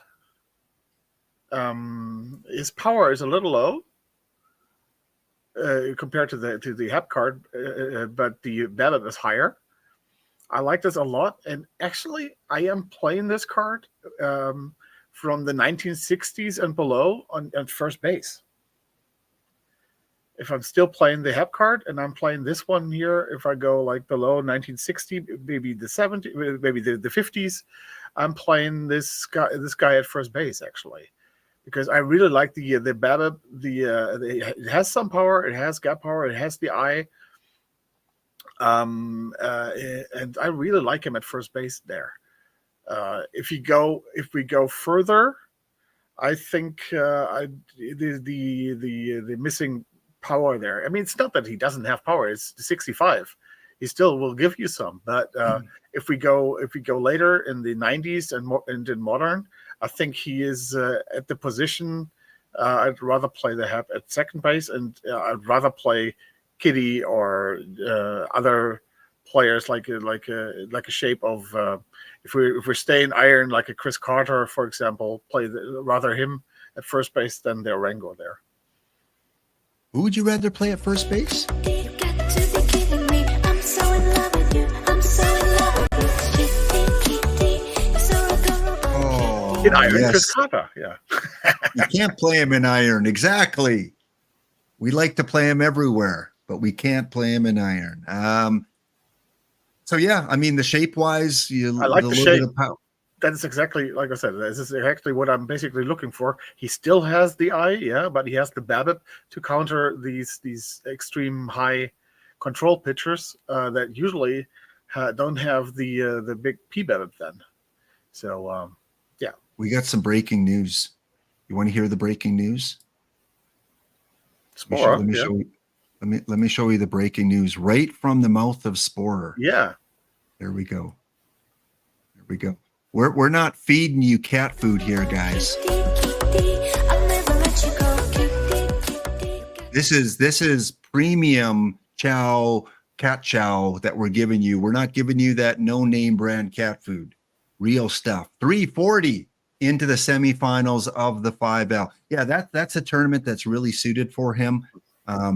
Modern era, other eras might not be for him, but I just love him in that earlier era period. So, okay. Yeah, you just love when those BABIP guys go off, when you just see those extreme high, those extreme high batting averages. You see the on base percentage is not, if you have a 330, you would expect like a 400 at least on base percentage, but with Spore. But yeah, like same with you. I mean, if you have an average of 630, 636, there isn't much room for a walk there, I guess. Yeah. The 5L again is a daily tournament that OOTP has put under my name here. There's one in the morning that fires off and one in the evening that fires off, and it's basically every 24 hours there's a new one. One is set in 1976 Jari Park, and one is set in 1992 Skydome. So 2 different eras of time. As usual, I lost out in the first round in 7 games, this time to Archers. I mean, you could set your clock for Lap losing out in round 1, right, D King? Right? Lap losing in round 1 in game 7. And we're currently in the semifinals right now. The Beach Heaters up 3-1 on Sporer, and EVC and the Blue Claws are tied at 2. And again, at the end of each month, 20 packs goes out to the overall leader every month for how well they're doing. 4 points if you finish first, 3 points if you finish second, 2 points for third, and 1 point for fourth. So if you make the semifinals, you get at least 1 point to the overall leaderboard. And at the end of the month, 20 packs to whoever has the most points. So that is what the 5L and 6L are. One's in the morning, one's in the evening. Okay, let's go back here. We had to get our cat content in, right? Okay. Next on the agenda here is we're winding down. Are you still good for time, D-Block? How are you doing? I kept you quite a bit. No, my bedtime is not reached yet. Okay. If you see him fall over, please let me know. I'm not Minerva. I don't sleep in this one stream. Okay, good. So let's take a look at some of the newest release cards, knowing what shapes we like and what we've told the students here. Let's take a look, first of all, at iron and pictures. I'm not going to show you the card because sometimes that influences us. We want to look specifically at the shape, not the rating of the overall card. So based on what we've taught the students as an iron card, would you try this card out? Yeah. I would actually, because the stuff is so high. The hormone suppression is good. The PBAB is good.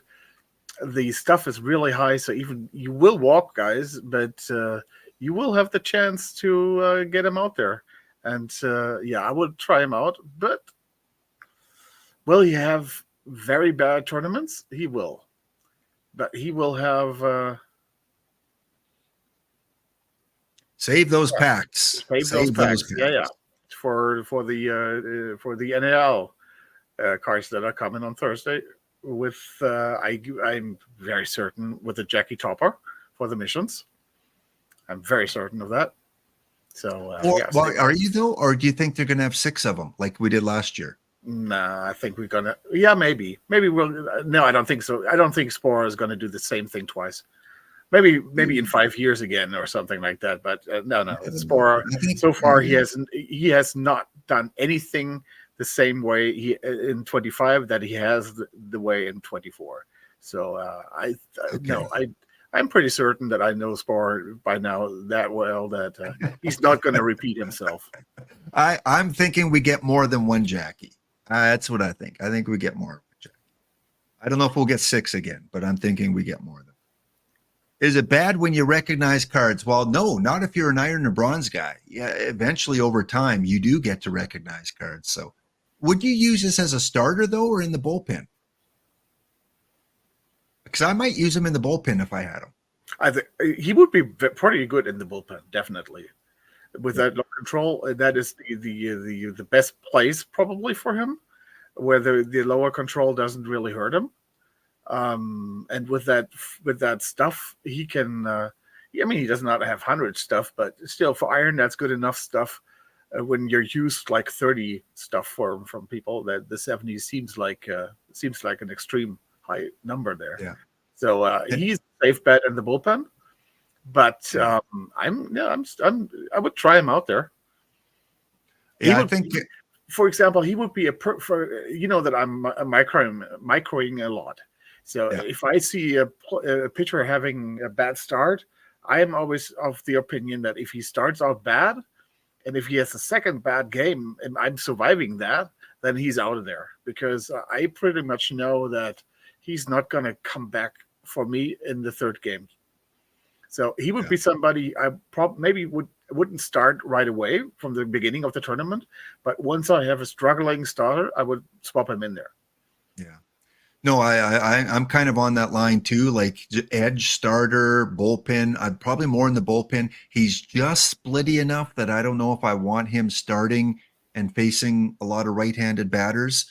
He's still decent enough though against the righties. So yeah, I'm right on the line with where I'm going to put him. White Poison. Good to see you here. I don't look at pitches at all. I don't look at their pitch selection.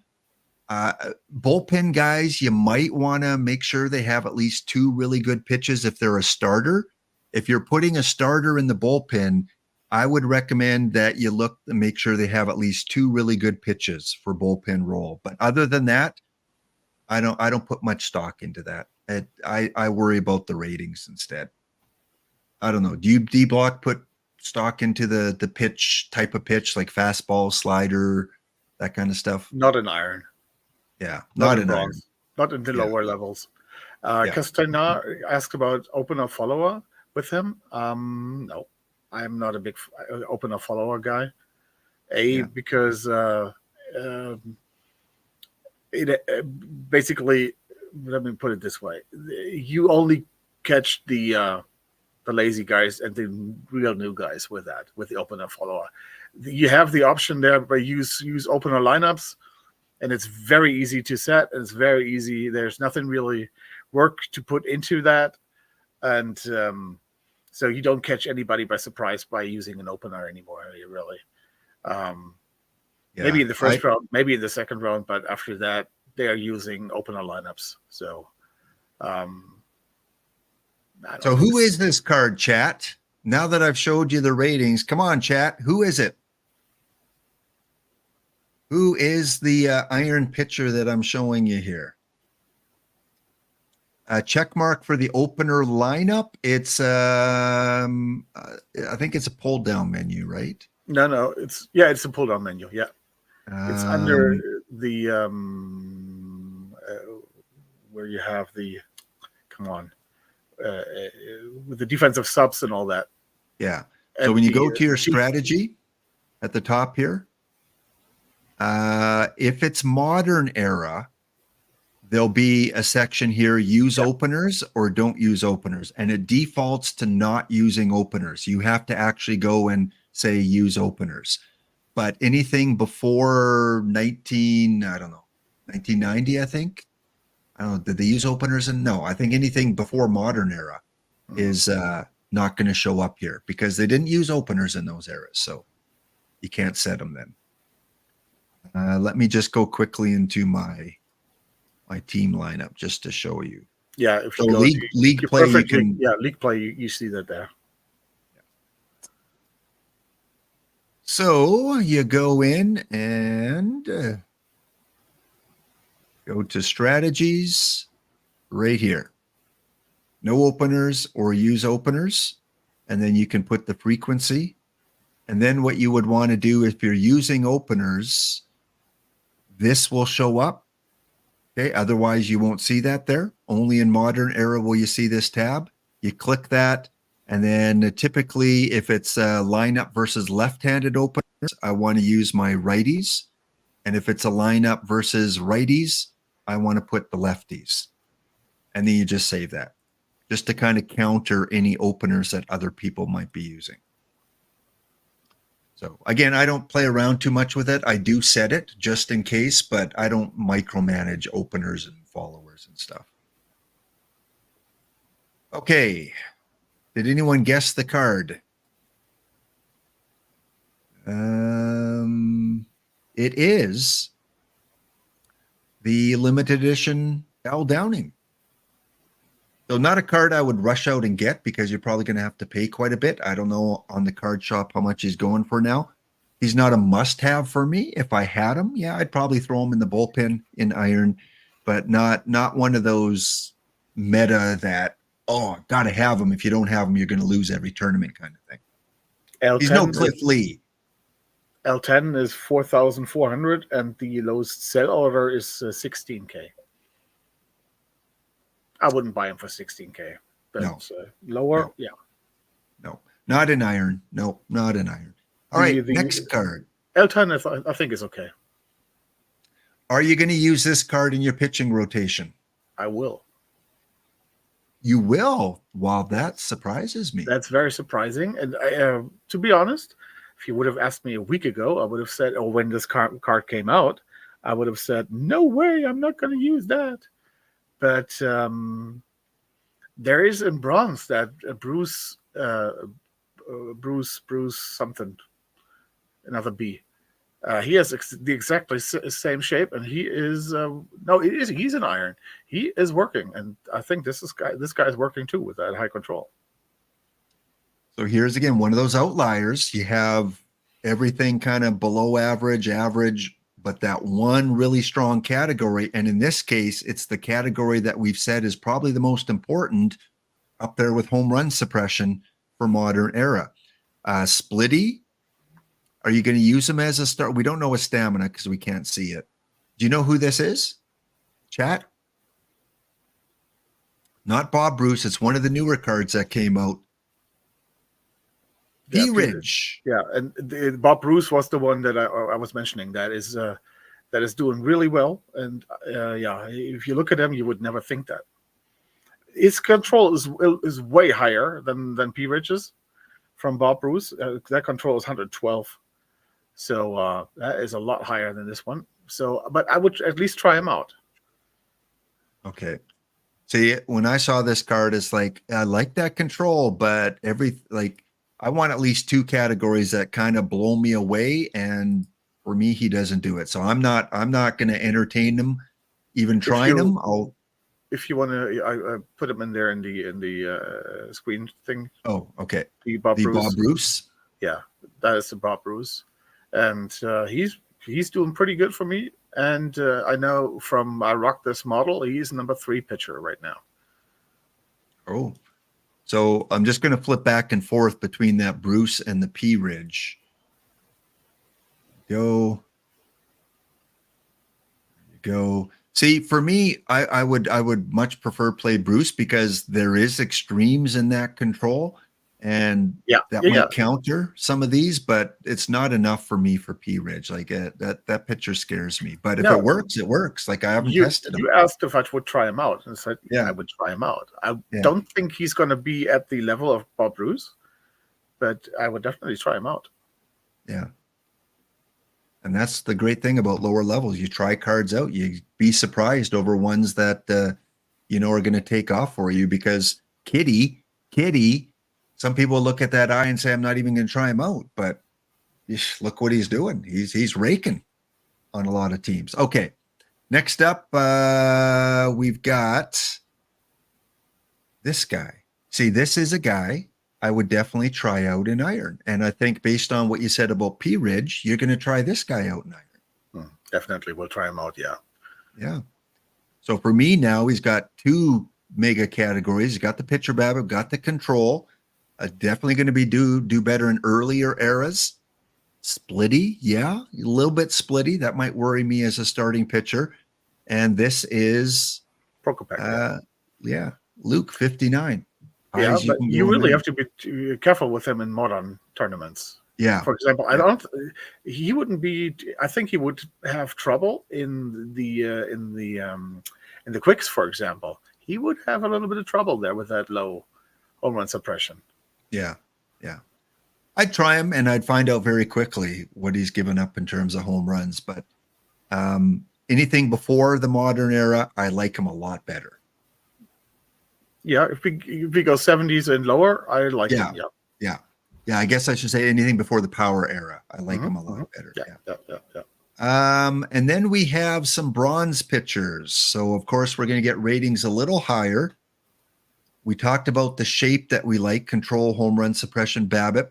I'd like this a lot more if those were switched, pitcher BABIP and home run suppression. I would like this a lot more if that's switched, Yeah. Then it's a must-have, But even in this case, I think it's still worth a shot. He's very similar to this shape here with Luke. Yeah, that's the Slim Sally, is it? The other one? Who? The Slim It Sally? is, yeah. It is Slim Sally. Have you tried him out in bronze? I haven't tried him out. I didn't pull him yet, and I didn't want to buy him because of that home run suppression.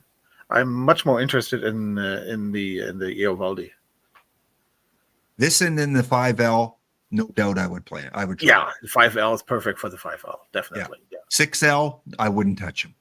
Not in the power era. I would not touch this guy. But 5L, I would play him. And this one here is that shape. Yeah, I really like him. Despite that P Babbitt, I don't care. Yeah, I really like him.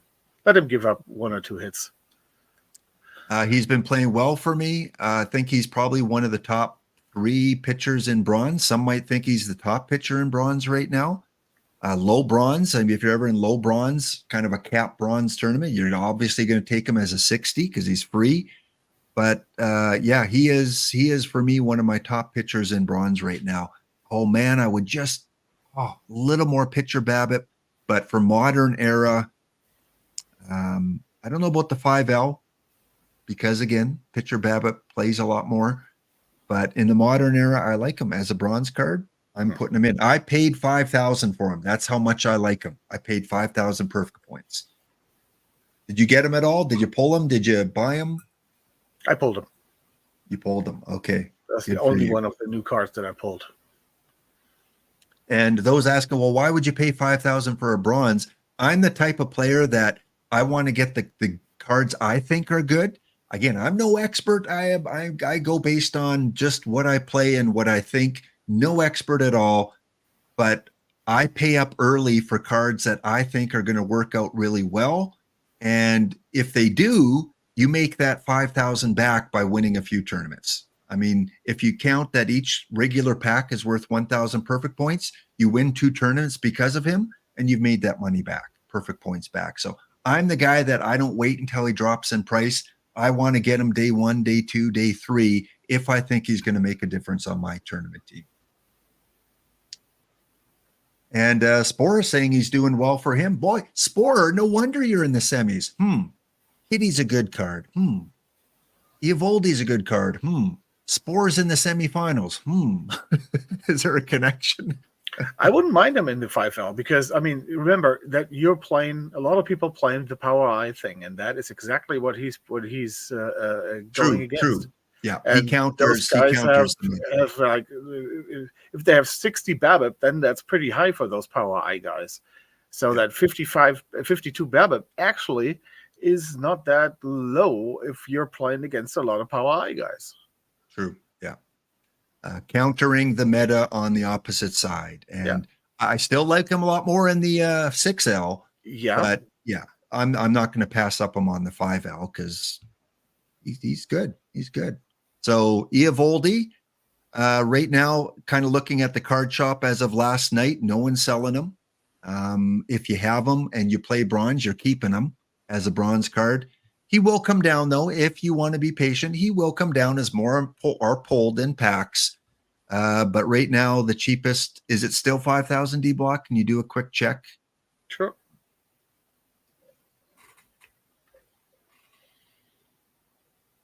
No, it's 10,000. Is no, the highest buy order is 2,555. There is one out there for 10,000. Okay, 10,000. Yeah, that's a bit much. I'm willing to pay up. I'm not willing to pay up that much unless it's a limited. L10 is 4,137. Okay, yeah, to me that's fair. On to some what was I showing here? Oh yeah, other hitters in iron. So we went through the pitchers. Let's go through the hitters now. Just looking at the shape, not the number on the card. Are you going to use this guy? He kind of goes against everything we've been talking about. Yeah, and no, I'm probably not going to play him anywhere. Unless you want to be contrarian and go against what everyone else is doing. to Yeah, test it out? but the BABIP is just too low for that. I would need at least like a 90 BABIP for that to go contrarian. Yeah. And then it depends on where I'm playing him. If I'm playing him at center field, I might actually think about it if I don't have anybody there. If I don't have the Maxwell, and if I don't have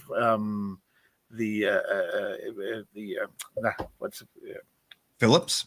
Brad Phillips card there, I might do that because okay, the 80 range is not that bad actually for center field, and he's got some stealing abilities in there, and his base running is pretty good. But no, the BABIP is just too low to be in anything really useful there. Yeah. So DBlock, maybe we're on a break here, but let's talk through the break here. When you see the shape like this, his expectations when he comes to the plate, what is he likely to do based on his shape right here? Walk, hit into a ground ball out. What's kind of his expectation? Yeah, I think he's going to get the ball on the bet on the ball a lot. He will walk a few times, but most of the time he will get the bet on the ball and hit into a double play. Right. And every once in a while he'll get lucky and hit a double or triple, right? Yeah, hit a double or triple, or even like a get home run. Those line drives for 350 if you're in the right park. For example, if you're in the Minute Maid Park and if you're a righty and pull that thing, the gap power is enough to get a home run there. Yeah. Again, this is definitely a card that goes completely against what we've been talking about, power, BABIP. But sometimes you want to try those out just to see how they do. I'm not. And this, of course, is Alex Diaz from, what's that logo? That's the Milwaukee Brewers. Oh, yeah, Milwaukee Brewers there. 1994. Again, from the power era, he doesn't have much power. Next up, how about this shape here? A little bit better in terms of what we like, but still very splitty now. Are you going to use this in a platoon situation against the righties? First base. I like him actually at first base there. I mean, he is not the big power guy. He's not the extreme BABIP guy, but he is. I think he's very solid, and we do have a lot of kind of like the Chris Carter, for example, the Babe Dahlgren. Those are the big power eye guys. He will have a much better on base percentage and. Probably a much better on base percentage. At least he will have a much better betting average there. So he would be somebody I could see playing as my number 2 guy. Put a real good eye BABIP guy at number 1, and this guy at number 2 to get the guy who walked on over to third base. He would be somebody like that. He will hit a lot of doubles. I don't think the speed is enough for a lot of triples, but he will hit a lot of doubles, 1 or 2 triple here and there. And the power is, it's kind of like sneaky good. Yeah. He will give you 4 in a whole tournament, 4 to 5 home runs. He can give you that. There will tournaments where he only gives you 3, but yeah. You know what he reminds me of? He reminds me of an iron version of Kitty, except hitting against the right-handed pitchers, because Kitty was very splitty. Not as splitty as this one, but Kitty was good on one side of the plate with low eye. This guy's good right-hand side of the plate with low eye. So if Kitty does well in bronze, maybe this toned-down version in iron can do okay. So do you know who this is, chat? Who is this first baseman? Recently released iron card. People said you Backdraw already said it. The Grim Reaper.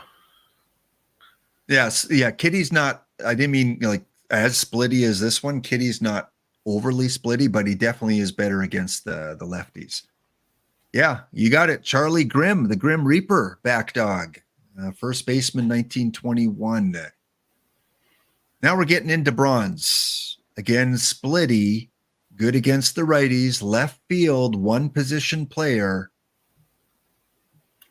Just if you just share my screen here for one thing, I got here the G-Man Choi in bronze. He's of course not. He's not in iron. He's in bronze, and he has a lot more eye than the other card there. But he is than the Grim Reaper. Oh yeah, well we got. I mean, this is a bronze card too, and it looks like he's close to Choi, but Choi's a first baseman. Yeah, whereas the Grim Reaper was a baseman too, and he's basically kind of like the also very solid everywhere. He has the big thing there is the eye, of course, where he gets on base. So but with the BABIP, he's a card I like a lot in bronze. But like the iron version with a little less eye there is it's kind of like half the eye actually. It's not a little less, but that can work. But that kind of shape can actually work, I think, in iron. Yeah. So if you compare that to the Choi. I've got this guy on my team, this bronze card. Of course, we're talking about the newly released or recently released Goose Gosselin. I think you're playing him too, aren't you? You're trying him out? I don't have him yet. Oh, you don't have Goose? No. Okay. But yeah, I'm willing to play him against the right-handed pitchers there. Again, only one positional player, so he serves a very small role against the righties, only in left field. Probably easily be replaced at some point, but he's got the power, the eye, the BABIP, and the gap power. So yeah. Yeah, I like this card. Yeah. Yep. He basically has everything that I want. Yep. Good bronze. I'm going to use him in the 5L, 6L if I come across him. Next up, this guy here. What are you thinking? Is he going to be your shortstop in bronze based on what you see? Well, shortstop is a little tough in bronze, I think. We are pretty weak there on that position. So with this defense alone, he actually already looks pretty good. If you just look at the defense there. I mean, you have a lot of different guys that are being played there with Aurelia is being played there. There are others.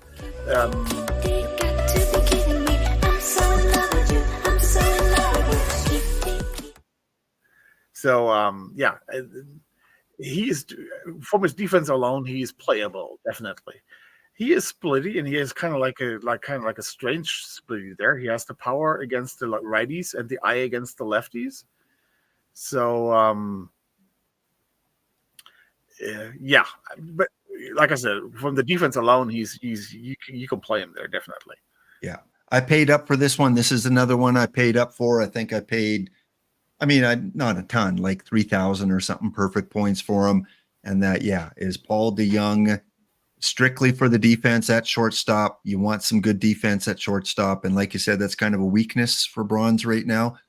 Could he be easily replaced down? Oh, yeah, absolutely. Give me a better batter with similar ratings at shortstop. Again, he can only play one position, which does kind of hurt him a little bit. You have to use him. And his splittiness is, again, a little bit strange, right? Because his BABIP is better on one side, his eye's better on one side. I'm probably playing him both ways just because he helps you certain ways on both sides of the plate. Yeah, exactly. Yeah, I would, if I would have him, I would play him both ways, yeah. No way, Spore. We're going to have to do an audit on Spore's team. He also has Paul DeYoung in the 5L. Like, did you grab our slides before you drafted or what? I think Spore knows what's going on with cards. I think he has a good idea about, which cards are good. Wow. So you got Evoldi, you've got Kitty, and you've got Paul DeYoung. Yeah. Did you lose out in the semis though? I know you were down 3-1. Have you been eliminated or did you come back? Clear corruption. Clearly. TX, if you get destroyed by Spore, don't worry. when he gets cards like that. It's only 3 of 26, but game 7 upcoming. Ooh, keep us informed. Let's see. Yeah. Can DeYoung and Kitty get you to game 7? It can't twist Okay. it. Is that he was playing, the only guy he was playing at shortstop was Sean Rodriguez. He was basically similar defense, but his bat is just way worse. Can you bring him up? Yeah, sure. There you go.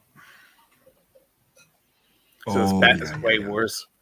Even though he has the eye, but he has nothing else. He's going to walk on.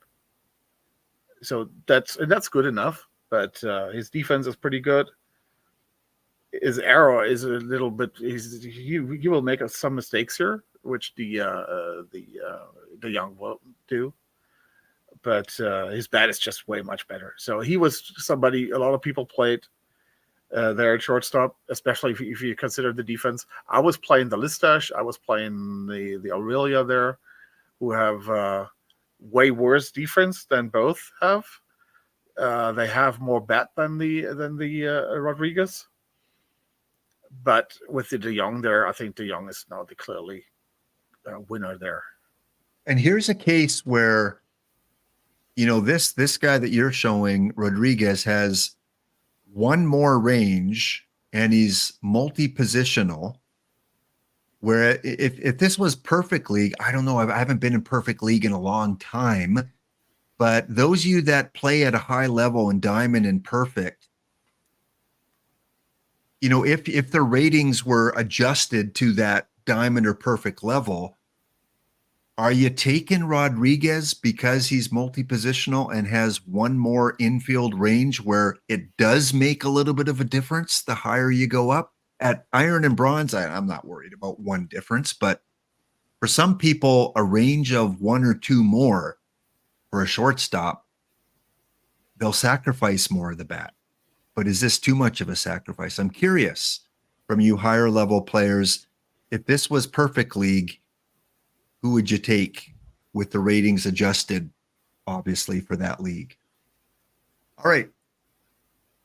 So that was, yes, Mr. DeYoung, and he's fairly cheap on the card shop now. I paid a couple $1,000 for him, but if you want to add him to your bronze team, I think he's well worth it. I think he's worth, $1,200, $1,300, $1,400 for a quality shortstop. Ollie's saying, yep to what? Not sure. Yep, you would take Rodriguez for the extra defense, or you would still take DeYoung. Now we're getting to a couple cards where one might be more controversial to the other. A lot of speed on this guy. Can only play second base. We said we liked eye and power. Well, he's got one of those two things, D-Block. And a little bit of BABIP, and that's pretty much it. But he's pretty good against the righties. What are you thinking? He is the exact shape I'm looking for to counter these high control guys. I mean, the eye is, of course, there, yes, but the BABIP is there too, and the void case. So he's basically the exact shape. I was looking for my leadoff guy there. So I will try him out there at second base. Yeah, I think so too. I like the speed. I like the things he can do on the right-hand side of the plate. I'm not worried about the home runs. The turn double play, though, seems to be one of the most important ratings for a second baseman. And he's kind of weak there. Like, you want range and you want turn double play for a second baseman. If this was a higher level of competition, I'd be more concerned. Bronze, I'm not, though. In bronze, I'm more. I would rather have him have the range of 80, and not switch around. Have the range of 58 and the turned up a play of 80. So I'd rather have that way. I mean, again, this card won't be there in my lineup for long. I'm pretty sure that within the next 2 to 3 weeks, we will see somebody who would replace him. Yeah. He's not a long time meta player or anything. I don't think he's even meta right now. I will try him out, and he's exactly what I want from my test to counter the high control guys. But if I'm just going for the normal thing with eye power, Babip in that order, then he's obviously he's not going to play. For me, I pulled 3 of these cards in like 25 packs, I think, when he came out. So I used him. I didn't have to buy him. And I know in the Discord, hearing from a lot of people, they're not having a lot of success or they don't like him as a card. I, again, am an outlier here. I've had a lot of success with him in Bronze Quicks. In the double elimination Bronze Quicks, I tracked 10 tournaments he was in. 7 of those 10 tournaments, he hit over 300. I know batting average is not everything, but just he's done really well for me in the majority of time or tournaments I've used him. So I may, again, be an outlier. There is a lot of opposition to him, but I like him, at least like you said, for right now. Yeah. Eric Young. Yeah, that is the, is it TWA champion? A TNA champion? I'm not sure if he's still TNA champion. That's wrestling. Oh, yeah. Okay. That's why I was confused. Not a big wrestling fan. And you can get him on the card shop. He is expensive. There are a lot of people that want him. He is part of a mission, of course, the April Hitters mission. Yeah. So these could be some mission prices. If you need him for pool balls. But I wouldn't be afraid to use him. Like I use him against the righties as my second baseman. Okay. I think we got our favorites coming up now here. Of the recent Lou release cards, I think we're both going to agree on this. I think our favorite pitcher, recent releases, is Eovaldi. Definitely. And hitters might be a little different. I don't know. I like the Paul DeYoung.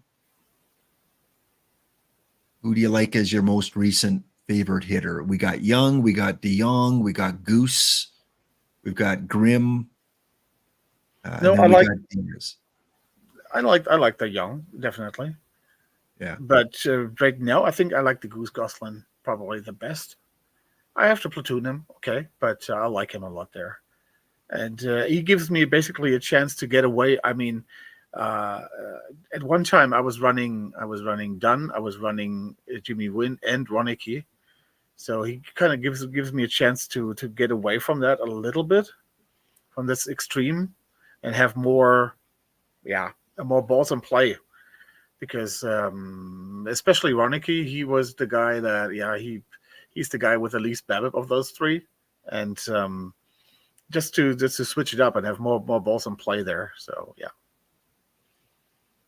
Okay, well, there is our analysis of the recently released cards. We always love, DBlock and I always love when Spore releases Iron and Bronze, because we get to play around with our teams a little bit.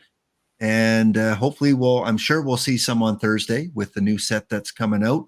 If you haven't entered, time is running out. Put in !matrix into the chat. That's going to bring up the Google form, and we're going to play through that. I'm going to play through that in about 15 minutes time. Pujols, Cal Ripken Jr., and Addie Joss are all going to play for the St. Louis Cardinals.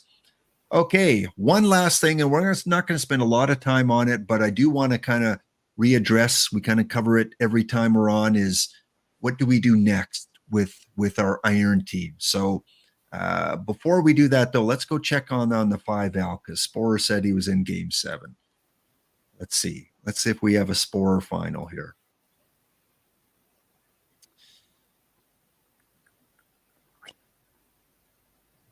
And again, Archer beat me in round 1. And we have, wow, Sporer came back. Congratulations. Came back, winning game number 5, winning game number 6, and winning game 7 with authority. 15-5 and 8-2. Look who got a home run in game number 6 to keep you from getting eliminated. Oh, 6 RBIs in that game. Oh, come on. You know it's coming. 6 RBIs, a home run, 11 RBIs in his last 5 games.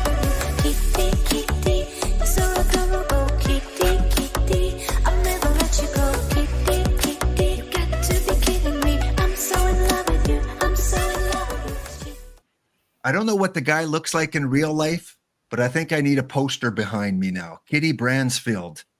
Oh, you mean Kitty? I thought the guy who's singing. Oh, no. Kitty Bransfield. As long as he's not Johnny Dickshot lookalike, then we're okay. You know that I found that video on YouTube. Right? I saw you play it on your stream, and it woke Boiled Egg up. Yeah, he didn't say all stream anything, and I played that one. There's just and it's kind of like genie out of the bottle. You play Kitty, he's Boiled Egg is there. WTF. Oh man. Well, I'm glad that Kitty's not making me look bad here, because again, I just like this card against the left-handed pitchers. So we got Spore going up against not against EVC. That would have been a fun one to cover, Spore and EVC, but EVC lost in game 7. He won game 6 4-0, and then he would lose in game 7 by a score of 4-2. 4 runs in the 6th inning. Well, I bet you EVC doesn't have Kitty. Let's go check. The Bruthers brothers. Well, he does have that Eric Young card we talked about. Hit 277. Decent outing for him. 7 walks in 5 games. Yeah, look at that on base percentage. Over 400. Yeah. Did not strike out in 5 games. I tell you, like I said, I might be an outlier, but I like this card. I'm playing this card in my bronze quicks. Yeah, and somebody has to be on base for those 3-run home runs. Yeah, exactly. A few other well-known names here.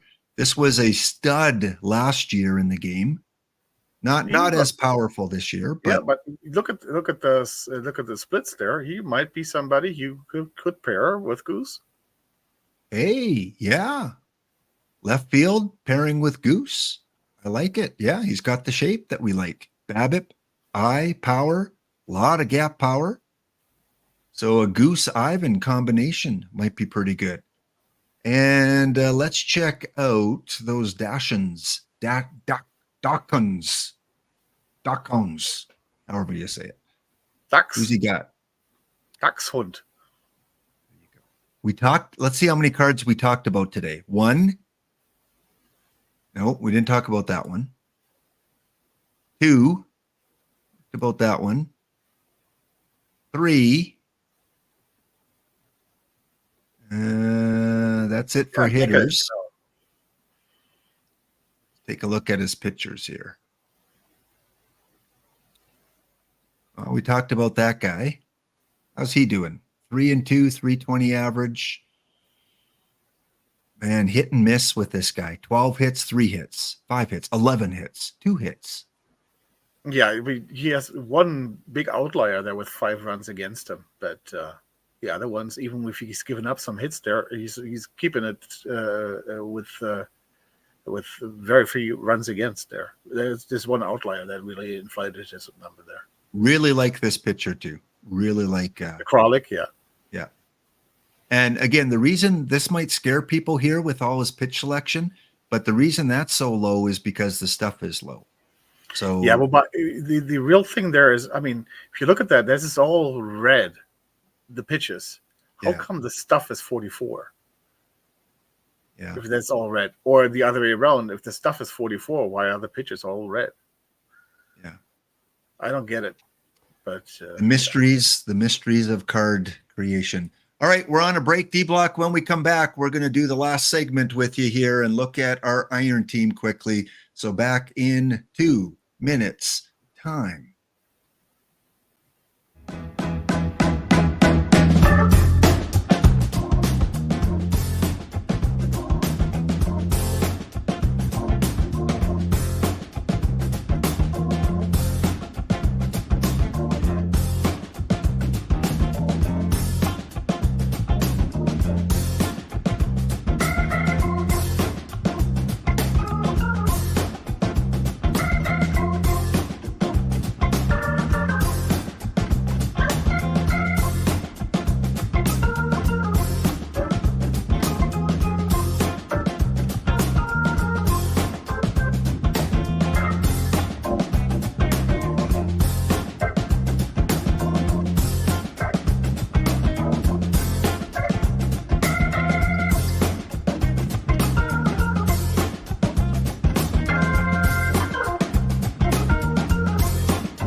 All right, we're back with DBlock here. And again, just got about 5 or 10 minutes left. Going to quickly kind of look at the team that we've kind of been building, a tournament team, an iron team, a profile that I'm using only for our tutorials here. In fact, our team is called the Lap DBlock tutorial team. So don't pay a lot of attention to it. I do go in and enter tournaments though, and spam quicks for iron and enter some dailies just to try and get some more packs on this team. So since we last showed you, we've got 53 packs here, DBlock, and 30,000 perfect points. So simply just by doing what we've done in the last 2 tutorials here. If I go in and look at the tournaments, those that have watched our first 2 tutorials kind of see the basic iron team that we built. And, second place, winner. So even with a very basic iron team to start off with, we've had a little bit of success. And in the tournament rankings, let's see if this team is even anywhere. Let's go and look at the PTCS. And yeah, probably not. There we go. So 145th. You're close. Yeah. On something we haven't really paid much attention to. We're close. We've only entered nine dailies. We've got an average of 26.3. So if we really wanted to, I'm sure we could get into the top 128, and maybe we will, because we're going to go and give you that next step. What should new players do once they've accumulated a few perfect points and a few packs? If they want to focus on that really good iron team, what step do they do now? So we don't want to go to our main team. We want to go to our roster builder. Tournaments, roster builder. Let's update that and modify. So we got 30,000 perfect points, and we've got a lot of packs. Now, obviously, you would probably suggest open all your packs and see if you get any of the cards that you need. We're not going to do that because we got a lot of points, and I don't plan on spending them on much else. This is not going to be a league competitive team. I want to use it for the tutorials. Here is our roster that we've been using and having a little bit of success with. Willett, Smith, Heasley, Speed Martin, Oka. You see everyone in our bullpen here. And then for hitters, Tip O'Neill as a two-way. We got Dietrich, Held. We've talked about Curry. We really love Curry as a hitter. What do you do next? Like, if we've got 30,000 perfect points, what do you want to upgrade here? What should we be getting on the card shop? Let's start with pitchers. Yeah. So that's kind of tough right now for me to see that. And so you basically, when you played this tournament, you basically knew what pitchers worked for you and which weren't. I would suspect that the Sherry Smith was probably pretty good for you, and that that probably the Heasley was playing pretty good too for you.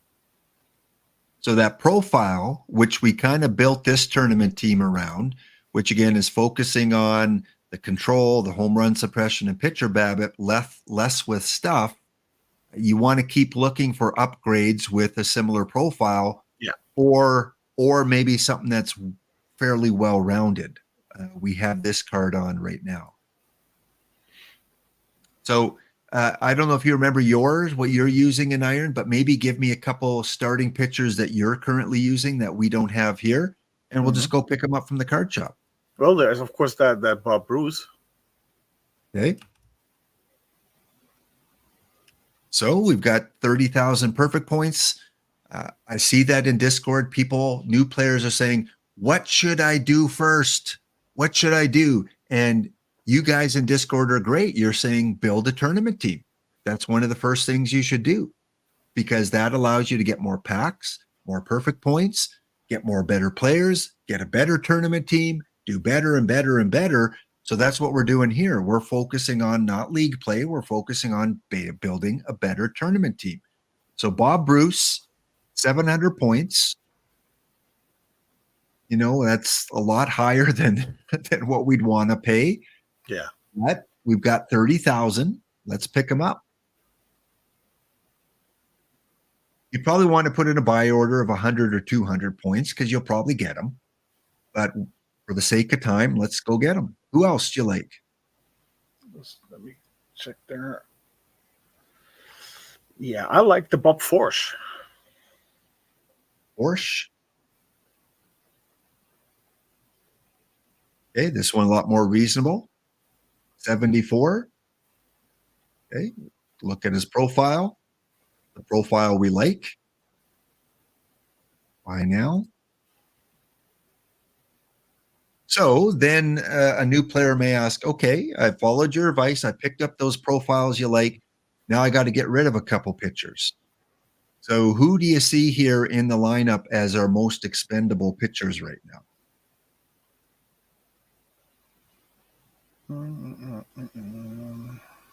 Got them sorted by control. Yeah, I'll sell it. And we're not counting Tip because he's more of a No, he's not there to pitch. He's there to hit. So yeah, that would be probably somebody with that low control and low stuff.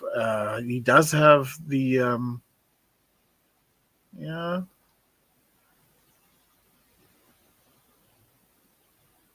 I wouldn't take him. Maybe Speed Martin. No, I would actually think that Willett. Will it? No, okay. He didn't look, but he's very splitty. The Willett. Yeah. Okay, but Maybe the Carrizo is definitely gone. I think. Yeah. Again, lacking that control that we want. Yeah. So we're going to get rid of him, and maybe I like with the Heron. maybe the live guy. Maybe this guy. Yeah, probably. Although he's good for the bullpen because he's got he got the stuff there. That's what I'm yeah. I don't know. Just yeah, get rid of the Martin. Yeah, we'll get rid of Speed Martin. So getting rid of Martin and Carithers. Boom, Martin and Carithers, and we're bringing in Forsch and Bruce. And the first one. Who was the first one? Bruce. Okay. And again, we're just going to auto it for time's sake here. Save that's the roster. Exactly what it would have done. Yeah, with the Okla out of there and the free space there. Yeah. Okay. And again, we can play around with the settings if you want, but we'll leave it at that. And then if we want to upgrade a couple batters here, who looks like they need an upgrade. We talked about some of the cards today, like the Grim card. We've got Russell Branyan kind of playing first, and that's a pretty good card. Yeah, I like the Branyan there. I do like the Branyan there. I would take the let's take a look here. The second is Woody Held. We have Lopez at shortstop. I would love to put the Lopez as the backup for second and short, and get either the put the Held at second base and get another shortstop, or put the Held at shortstop and get the Ian Happ for second base. All right. Yeah, you were talking about Ian Happ. Yeah. Okay, so let's go. We're going to go and pick up that card we talked about earlier, the Ian Happ. Ooh. There is no Ian Happ. Who bought up all the Ian Happs? Okay, so sometimes, yeah, there is no card available. If anyone has an extra Ian Happ, you know what? I'll give you 125 perfect points for it if you want to sell us an Ian Happ. So that is one upgrade we're going to make. And any other major player that you can think of from your roster? Third base right now, I like Whitney Scott. Is there at third base? Yeah, we could either put the Josh Fields in there. Josh Fields. Okay. Let's go look for Josh.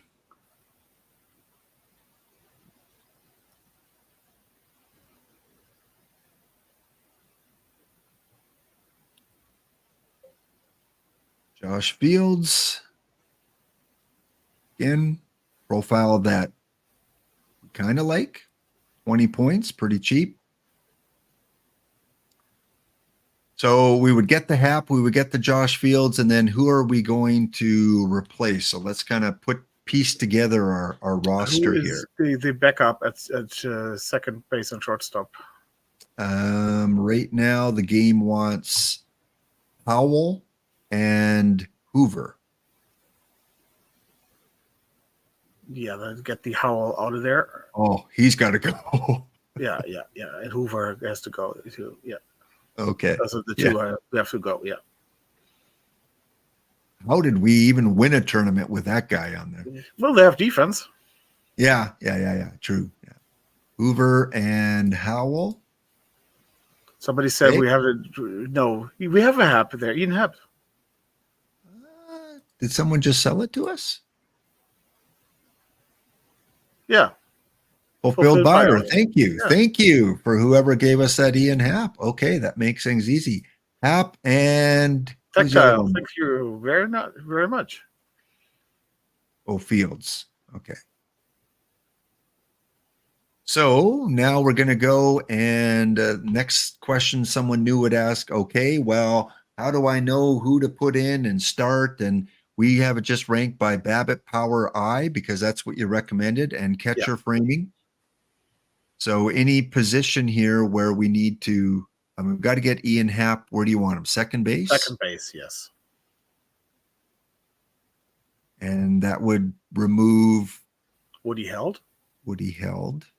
And we put Woody Held at shortstop. And Woody Held at short for Nicky Lopez.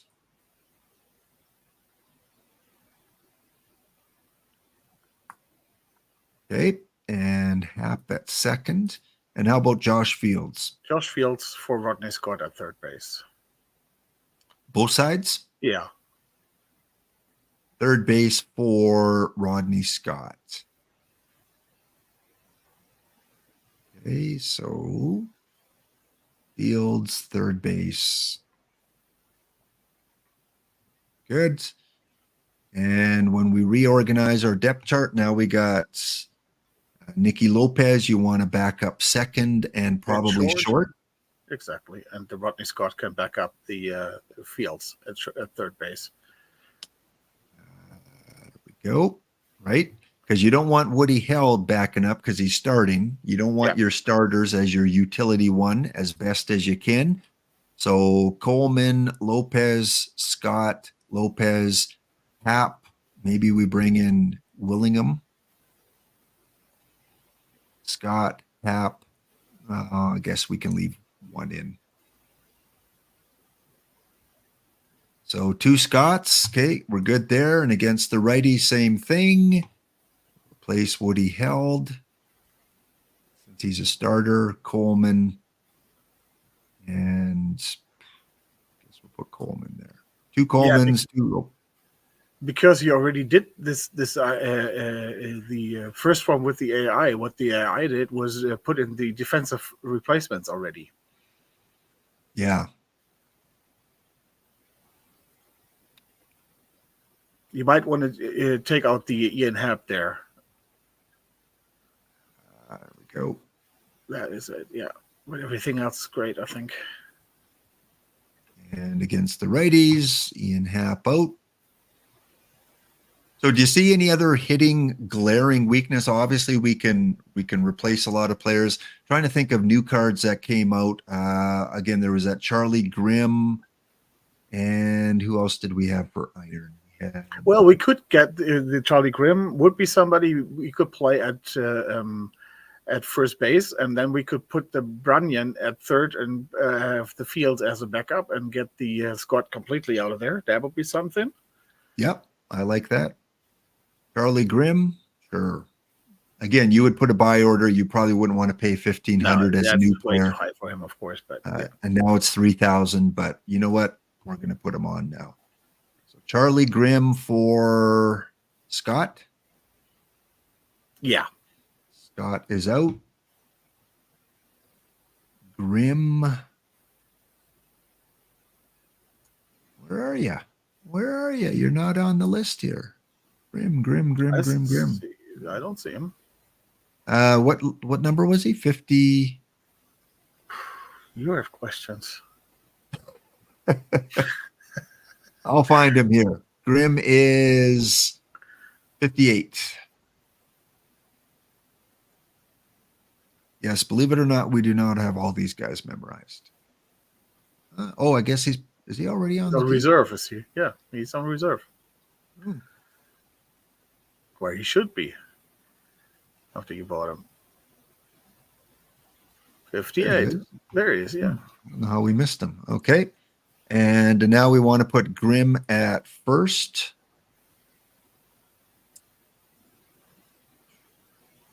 Against the righties, not the lefties. Okay, against the righties, and we're taking out The Brenyan. Brenyan.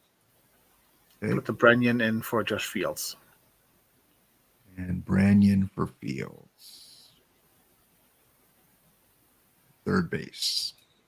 Yeah, and against the lefties, it could stay the way it is. And again, if you re-auto it, you got to go back and make all those adjustments again. Take out Ian Happ. Lopez in for Held. And Coleman for Happ. And Branyan's, he's first base now. Yeah. Three Lopez. What with lefties? Okay, yeah. I'm going to put one Held in there. Sometimes you can't avoid using a primary player as a backup. Hurt and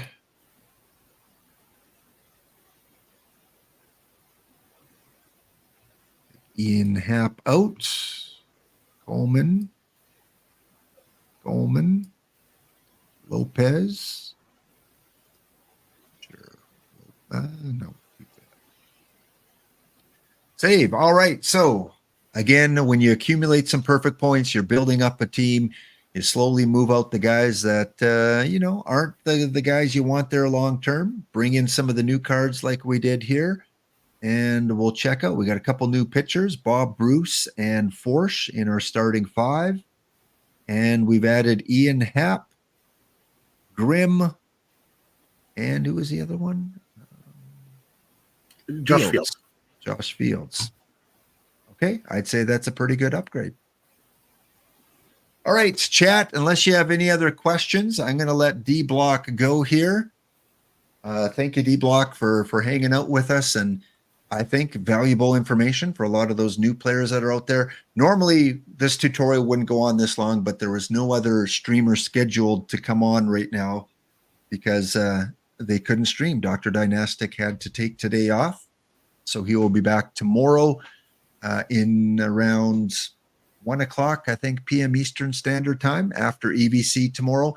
You are streaming tomorrow morning as well, aren't you? Yes, from 9 to noon. I'm going to write into EBC. So, all right. So catch DBlock tomorrow. If you're new, just coming into the chat, there is the link there to DBlock. Go give him a follow. Go check him out tomorrow morning. And thanks again, DBlock. It was fun. I think we accomplished a lot today. Yeah, I had fun too. Again, it was always fun having a stream with you and hearing that kitty. And speaking of which, we can't disappoint Cavacom. Cavacom, first of all, wanted me to give you a shout out and wanted me to raise my glass. Everyone in chat, wherever you are, raise whatever beverage you have and toast the DBlock Dragon. Again, one of our newer affiliates, but you wouldn't know that from the experience and the knowledge he has from playing this game. You would not know he's played this game less than a year with Perfect Team. So he's come a long way and one of our great affiliates at OOTP. So everyone raise your glasses and cheers to Don't Cut the DBlock Dragon. And on your way out, Cavacom says, we got to play DBlock out with a little bit of kitty. So thank you, DBlock.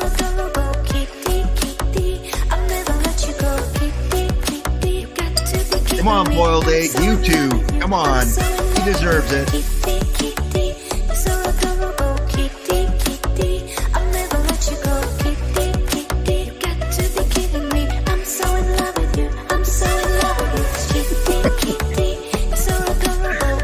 All right, guys, we're going to be back after the break and play out the Matrix. The Matrix. Cal Ripken Jr., Albert Pujols, and of course, Addie Joss. See you in 2 minutes' time. See you later, Thank you, everybody. guys. See ya.